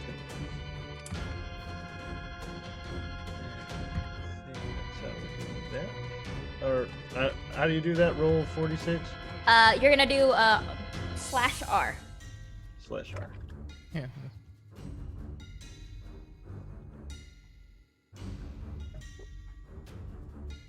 I think Scrat's putting it into the Zoom chat, and you can copy and paste it over. Okay. I just want to make sure I got it right. Yeah. Here. There it is. I gotcha. Just got to put space there. Sorry about that. No worries. No worries. There you go. Awesome. Okay. You gotta know when to hold, know when to fall down, Minutes. know when to walk away. What else know does when Dissonant to run. Whispers do other than damage? It does. It does other things. And then it must immediately use its reaction to move as far as its speed allows away from me. Okay. Well, is it frightened or anything, or does it just move? It just moves. All right, this thing backs up to the this thing has a 60-foot movement speed, so it goes Reaction. all the way. Okay, yeah, it goes all the way Yeah. back. I was just gonna let That you was the flail in intention your there. I think everyone gets a attack of opportunity. So Ronnie, you get an attack of opportunity at advantage because you're invisible. Friday, get an attack of opportunity, and Matuin, you get Matuin, you get an attack of opportunity. Good God, Scrat! Good lord. I'm being extra casual with this lightsaber, okay? It's just- I gotta be more casual. It's not so much an attack of opportunities. You just held it out and the thing clotheslined itself. watch out for the nat 1 damage there, okay? I'm calling it right now. Okay. Close. Hey! Okay. All right. Everyone else can make attacks of opportunity as well. A 13 will just barely miss. Ronnie's gonna forego because Okay. it'll break the invisibility, and he gets an extra attack when he does take his turn. Oh, okay, cool.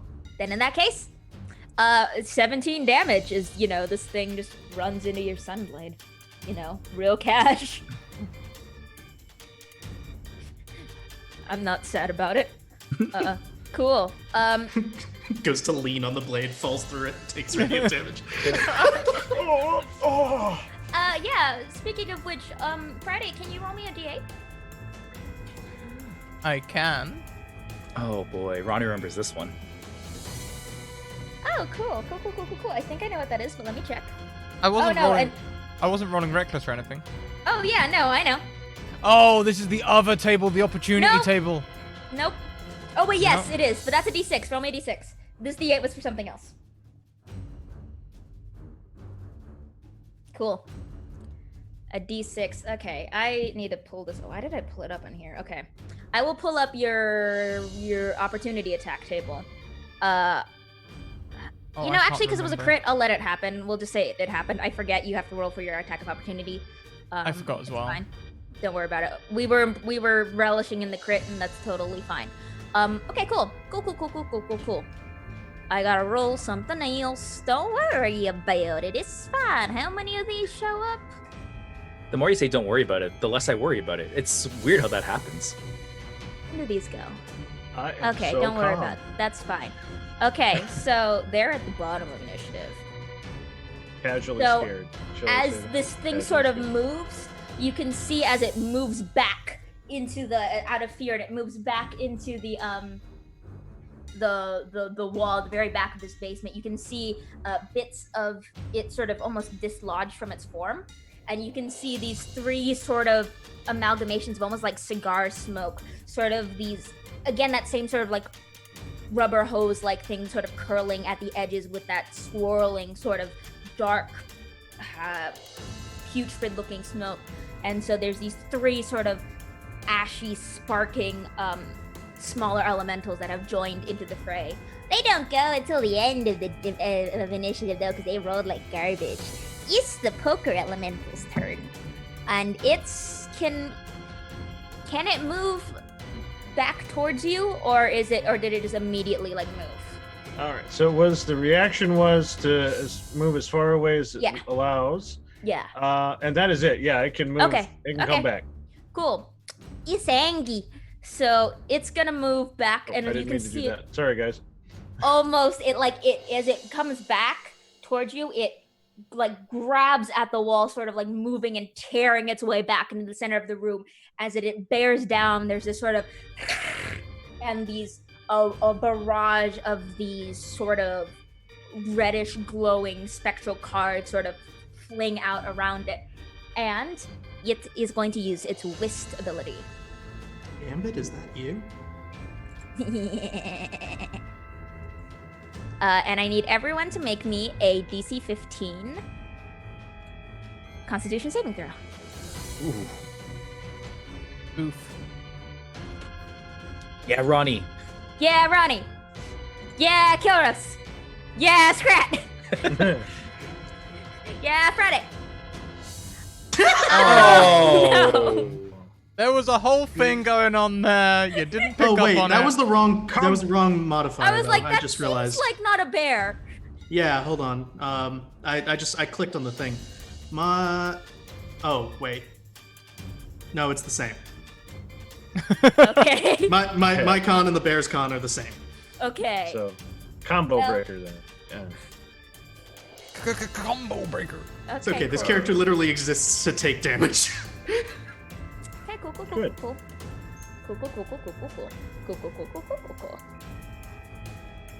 Matun is what happened when I tried min-maxing and then tried to get Ooh. the personality afterwards. Okay, so Matsuin, you take 21 points of damage. Oh, good. Everyone else takes 10 points of psychic damage. And I believe, what do these things do? On a fail. Okay, and only Matsuin, on your next attack roll, you have to subtract a d4. Okay. Steve, you pulled a face. Are you up? Are you good? I have more than 0 hit points. That's fine. Okay. More than 0 is a very non-specific number, friend. On an arbitrary scale, how are you? On an arbitrary numerical scale. I would say probably like, I don't know, if I just pick an arbitrary one, 2 out of 39. Okay. So what you're saying is you're casually not dead. Yeah, super cash. God, I so want to change this episode title to just business casual. Oh God. Yeah. Okay. Cool. That's all this can do. Matuin, you're up. All right. I have a question before I do anything because Yes. this changes table to table. Am I still able to rage while in bear form? It's not technically a spell. The wording's kind of ambiguous. Sure. Why not? Cool. Bears gonna Bears can get angry, right? Yeah. No, that's yeah, and it's I think that makes sense. raw. It does work, but I always leave it up to the DM because it's a weird. Yeah, I don't play raw. I play cool, and honestly, yeah, Bear seems to be able to get angry. Cool. I can rage as a bonus action. Go for it, rage. So I'm raging. The bear is roaring slightly louder. You notice a distinct similarity between the bear's roaring and the earlier growling. Oh, that's the same thing. Oh, I see how it is. Yeah, I really think Yeah. there should be an addition to the PHB to specifically address druids raging in barbarian form. I think they should Yeah. call it the bear claws. Yeah. I hate how you said yes, Steve, and then realized what it was. Thank you We don't so have much. PvP on for this, right? Like, I just want Y'all to... like gifts. Give me a second. I'm donating to Kill Friday. It's... You can donate. Hey, you at home, if you also want to get retribution for these funds, donate for the deck of many things. Vecna, I'm angry at you. Justin, no! All right. So, slightly in retribution for some puns that he heard on a different plane, the bear starts raging and and goes after, and also because he just got an entire deck of spectral cards to the Yep. face. That's fair. Go ahead and make Um, your attacks. All right. So that's what, d20 plus 5 minus d4. Great. There's that. Minus 2, so 14 for the bite. 14 will is exactly enough to hit. Great. And then, so that's the bite. Oof. Yeah, you take a hefty chomp. Crunch. Plus rage damage, so that's 14. That's a big crunch. And then 18 to hit for this claws. That definitely hits. And then that's... You only had to subtract for the first one, so you're fine. Oh, okay, great. Still hits. And then that's what, 2d6 plus 4 for the claws? Yeah. Well, I mean, Could be worse. could be worse. Awesome, yeah. So you One take... worse, but still. And then that's I mean, so hey, that's it could that's have 9. resistance, so it's fine. The first one is piercing, and the second one is slashing. I'm not sure if Yeah. that matters, but Nah, it doesn't. and then roll 20 crash. Mostly because I'm really garbage at keeping track of resistances, so nah, it doesn't. Oh well, bear totem resistances are easy.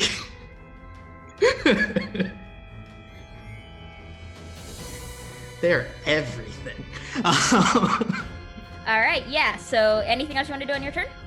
I already used my bonus action, so no, I think that's all I can do. Okay. Then Ronnie, our 2 out of 39 Sprite Paladin. What's up? Such an arbitrary number to Such an cite. arbitrary number, really. So how tall is the elemental? That's a weird question to ask, but I am. It's large. Okay. So 12 feet? Yeah, so Ronnie is above it, and the attacks come from above. Okay. So no one sees, but Ronnie uses a bonus action to cast Thunderous Smite. And then it's only out of the invisibility. I would say people hear him first, Okay. but we'll actually see him come out of his invisibility. Okay.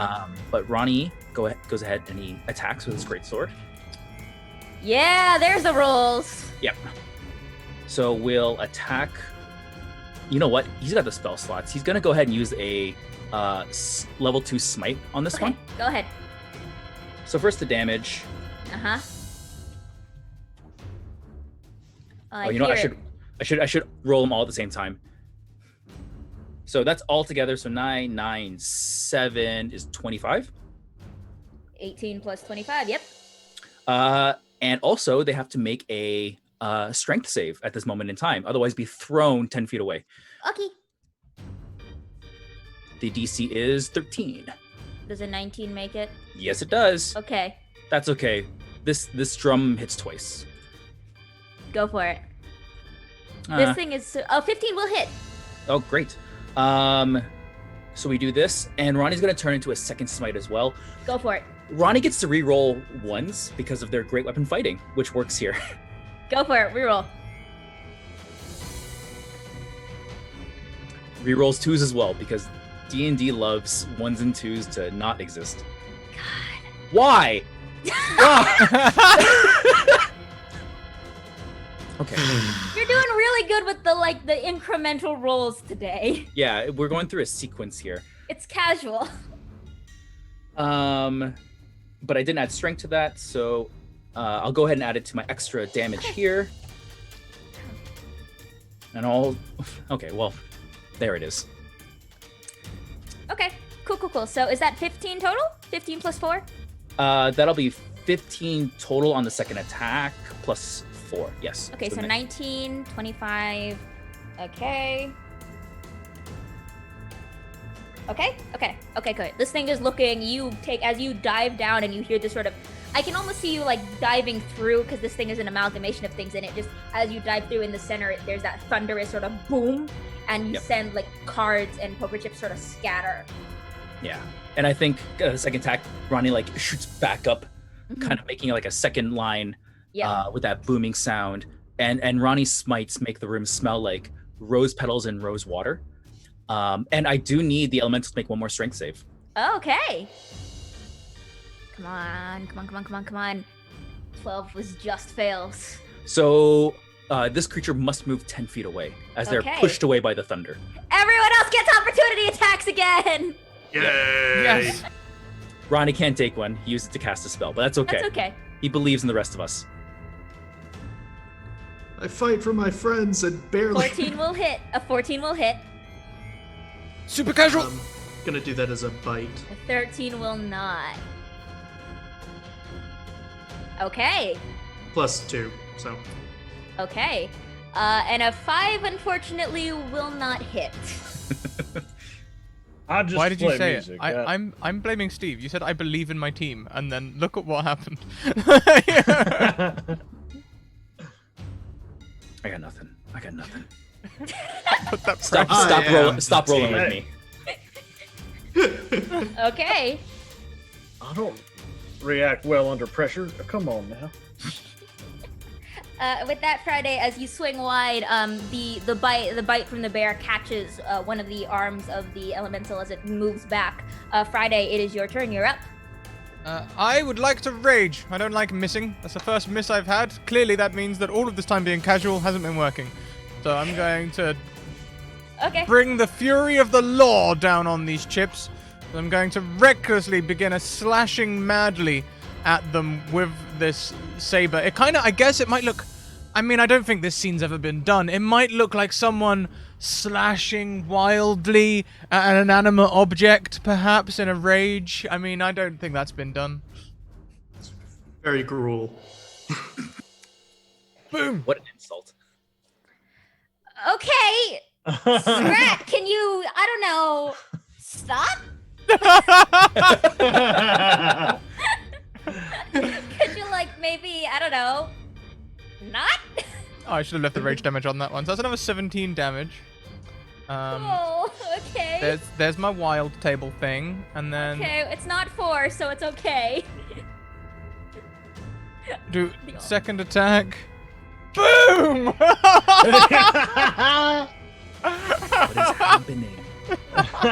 You're rolling like I usually do, and it's horrifying to see from the outside. Scrat, what the heck? What is Why? What? Okay. How's Sunny feeling? Oh my god. Perfect. Oh my god. Oh my god, you and I are such a perfect match, darling. We should work together more often. I'm probably gonna hear it in the ear from Al later. Oh. I'm too angry. I'm furiously slashing at poker chips. Okay, oh, that's 17 plus 17? Yeah, 17 plus another 17. Roll me your second mayhem table, please. 7. Okay, it's not 4, which is the one I hate. You made this, Mackenzie. I It know. was I know. Oh, okay, cool.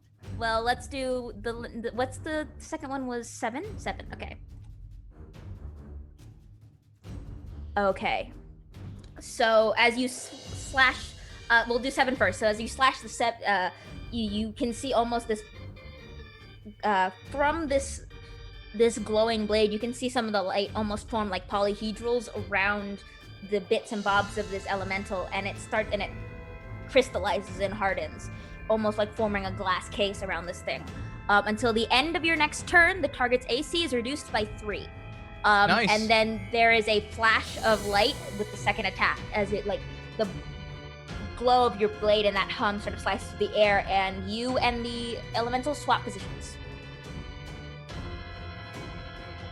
So they run 10 feet away and then teleport straight back to where I am? Oh, no, wait, because I know I had to go to them. Yeah, I get it. Yeah, so you just essentially, you're in melee, so you just flip-flop. Yeah. That's it. Anything else you want to do in your turn? I've raged, I've used my actions, I've moved 10 feet, I will stay there. Okay. I think with how that worked, you are now up against the wall, essentially. And with that, it is Kilroy's turn. Well, there, my friend. I don't feel like that you're playing with a full deck there, and that is my attempt at vicious mockery. So, do a wisdom save for me. Oh, okay. It will. And Were you the cutting magic number cards beat then? was 14. Yeah, it failed. Yep. Oh my god. Oh. Here, have 3 points of psychic damage. It feels bad. It will have a disadvantage on the next attack roll it makes.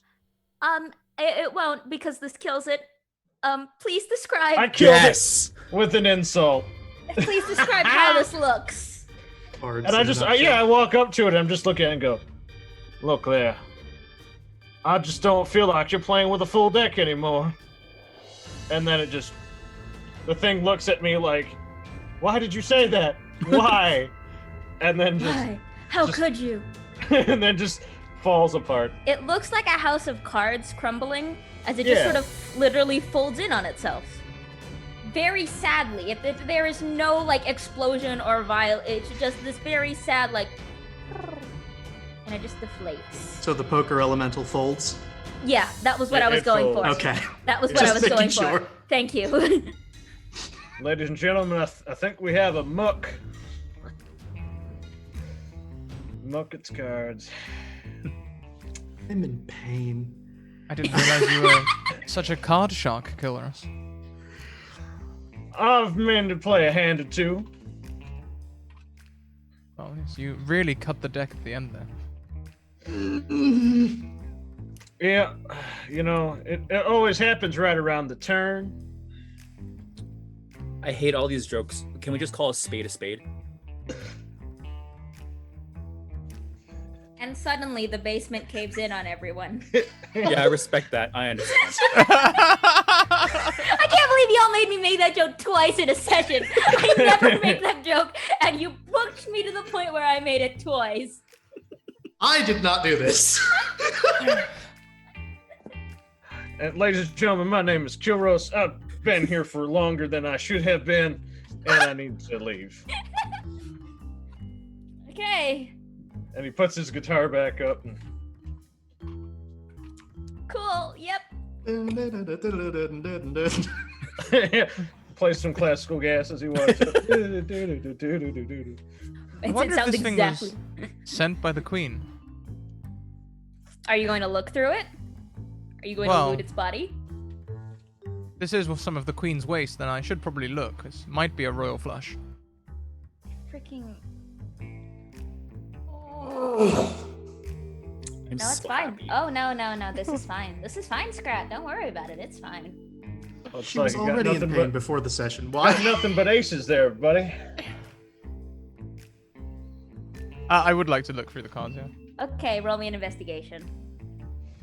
Do Can you I- put away Sunny? Well, it's kind of dim, right? I'll use it as a torch. This is fine. Okay, cool. Oh, if only I had advantage. Scrat, can you just stop? What the hell? No! Am I getting close to the records here? 4 or 5 you've rolled in a session. In like a row. I never thought I'd see someone beat Dungeons and Dragons, but I mean, Yeah. Like, I've seen it. I think you won Dungeons and Dragons. Yeah, on an 11, on We're on 11, 6. My record's 10 in a session.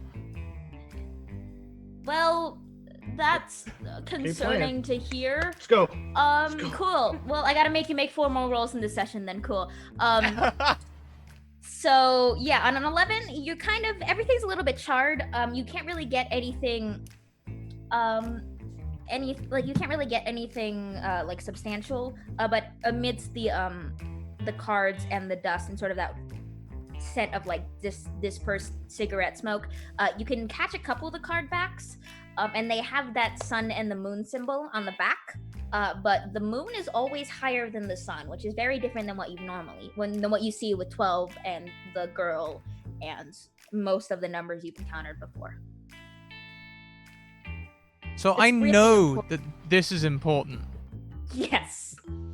Can I try once again to figure out what this symbol means Yes. or what it relates to? Because I I feel swear, like if it's you a get a nat vital one, clue. this is where the nat one comes in. Oh yeah, I this is swear to God. guaranteed to be where the nat one is.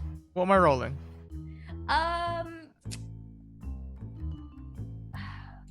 What's history, arcana? You could probably do investigation because it's piecing together information. Why do you hate me? Because I know this is an intelligence skill, and I'm just naming different skills you may have proficiency in. No, there it is. 7. Well, That was the highest of all of Intelligence those skill. things as well. That was my best. I know this is an intelligence skill, she says to the barbarian.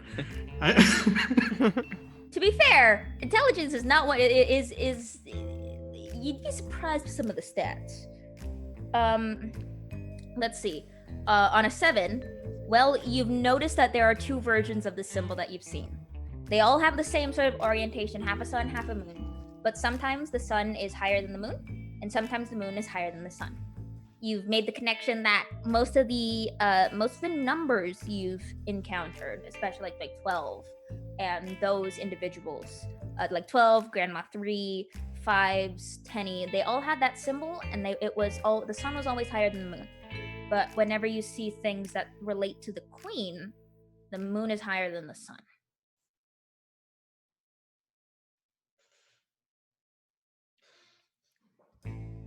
This has something to do with the queen, and this one's got the moon higher than the sun, right? The queen one. Cards have the moon higher than the sun.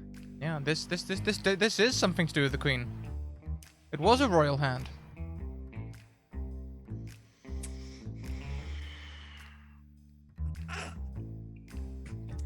Anyone else want to look around the basement, or are you just heading back upstairs? There were other elementals down here, weren't there? They were essentially appendices of the big one. Got it. Okay. When the big one died, they kind of just they didn't have a central. They were essentially like hive mind. So when the big one died, they all kind of.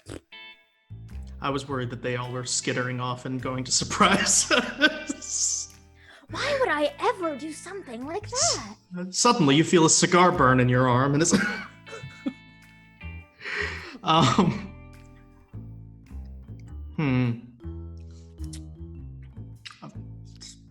As far as Matuin's concerned, Okay. his work is done. Okay. He's a gnome again at this point. Okay. Kilros, I know Kilros headed back upstairs, playing sweet jazz exit music. Ronnie, what are you doing? Ronnie took like a solid 60 seconds to just lay on the gross carpet. Wings are broken. His blood like coming out of his nose, his ears. And just needs like that time to just like collect himself. Uh-huh. He casts lay on hands at his absolute extent, and he's still not okay. Matuin can see this, right? Yes. He'll go over to the only member of the party smaller than him and just poke him and cast Cure Wounds. Yes. Give him a poke. All right. Ronnie takes obviously that healing and begins like flying again. This is the first time he's actually touched the ground since anyone has met him. You have a little bit. It's like you don't have any actual debris on you, but it kind of feels like when you step on like gum that's been on the ground and it's like slightly hardened, but it's still just a little bit tacky. That's kind of what it feels like when you get off the ground. Oh, like a movie theater. Yep. Ronnie is like flying again and just like looking really uncomfortable, and looks at Friday, who's rummaging through cards, and says, "Can we go?" Yes, Ronnie. This is to do with the Queen again. Are you all right? I'm fine. Oh. Well,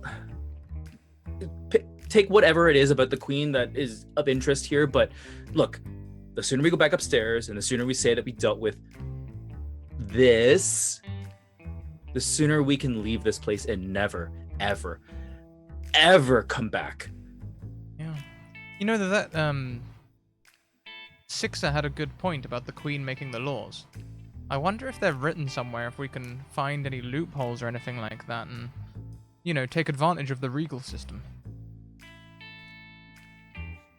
Friday. This is the Feywild. I mean, you can make laws and things like that, but I think... Where are you from again? Ravnica. Right, Ravnica. I think you need to think like we think here. Right. Which is to say, things aren't always the way they seem.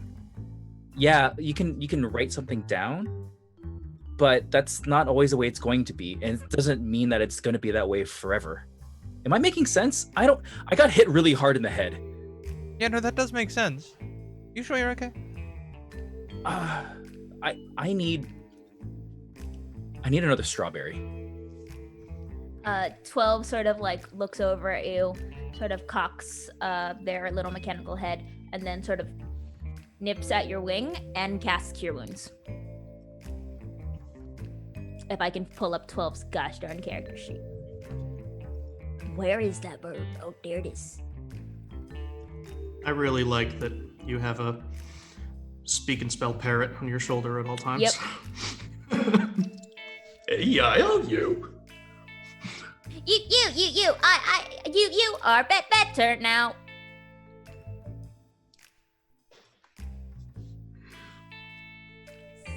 So Ronnie healed another extra 5. Oh, it was to Ronnie. Oh, perfect. Ronnie is tip-top shape. Okay. Anyway, like you said, let's get out of here. You're quite right. We don't want to spend any more time in this place than we need to. Yeah.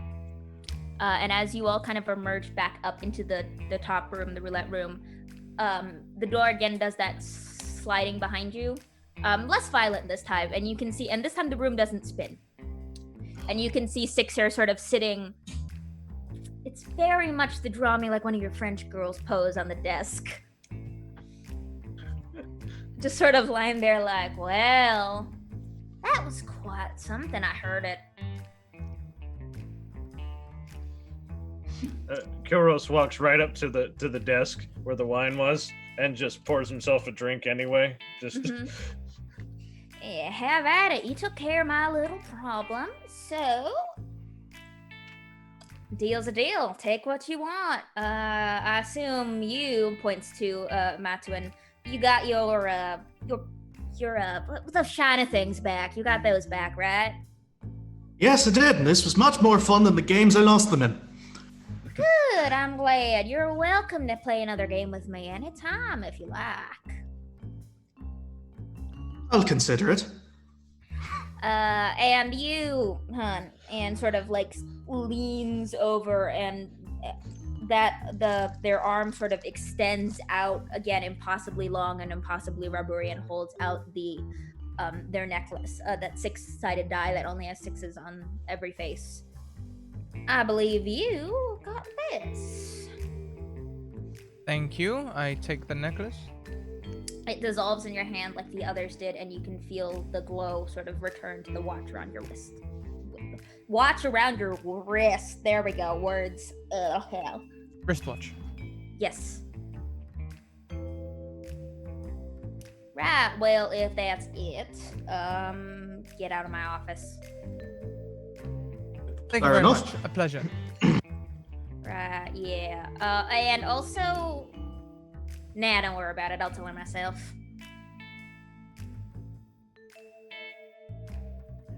And was you are that? able to. Not touching that. so just am I able to like get more drinks at the bar now? Oh, Do I play yeah. my set? Look here. Give me your drink card. He, like rummages through the jumpsuit and he's like, okay, here, yep. And one very long rubbery finger sort of extends out and taps it. And it sort of like shimmers. There you go.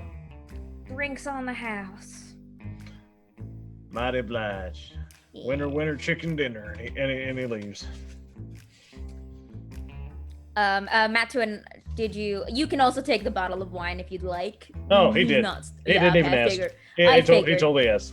Okay. Matuin, is there anything else you'd like to do? Other than pull open the door with the big obvious hole in it. Yes. Assuming it's still there. Oh yeah, it's still there. I mean, it's easier to reach than the actual handle. So, actually, is no, Druidcraft can't do that. Never mind. It's fine. This is a Magic Feywild casino. They can fix stuff. Yeah. It's fine. Yeah, you are able to go back. You can either keep playing games or you're able to leave the casino, both of you, and go on your merry ways. Ronnie, Friday, what's up with you? Are you leaving the room? Is there anything else you'd like to do? Yeah, something tells me I should have listened to what he was about to say, but I decided to leave. Okay. I Ronnie, what think about that's you? what. Yeah, what does Ronnie do? I think Ronnie has this instinct of like, let's get out of here ASAP. But this is like it.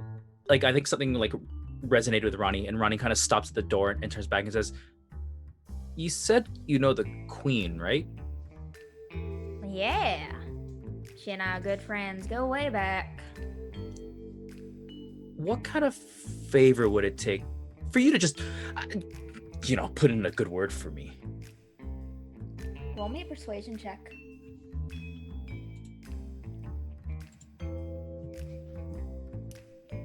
Those are the numbers.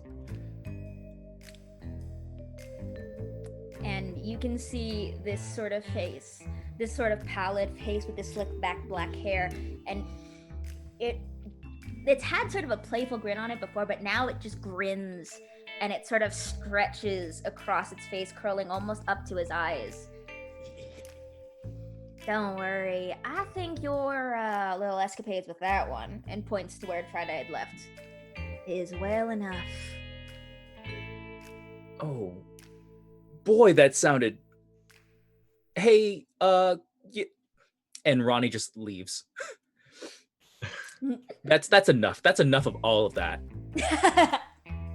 Yep. And as you two sort of walk out the hall and Friday and Ronnie head back out the casino, we will linger a little bit in Sixer's office as he sort of flips open a panel on the door on his desk, and there's like a little mirror that shows up, and he sort of taps it, and it shimmers a little, and there is a faint image of a woman, very tall, very regal, sort of this very like almost pallid, like that same sort of pallid skin, but cold toned, sort of long black hair sort of hanging down, and a crown of sort of jagged spikes of white and silver and dusky purple sort of crowning her head, and she sort of waves a little.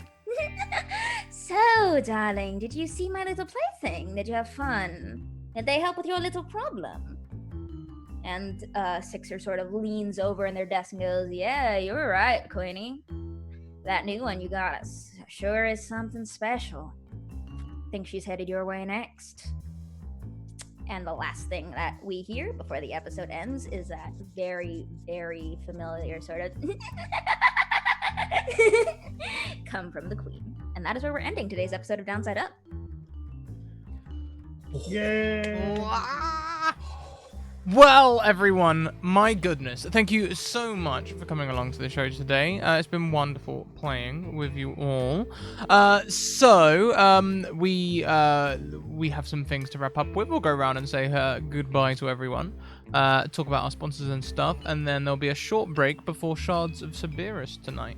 Unfortunately, Alice won't be running Shards of Cerberus tonight. She had a spot of bad news this morning. She won't be able to run tonight's show, but Captain Fake Eye has kindly agreed to step up and run a backstory episode for Hans. So, but before we go around and say hello to everyone, let's go through the things. So first of all, please check out our sponsors, Hero Forge, for all of your magical mini needs.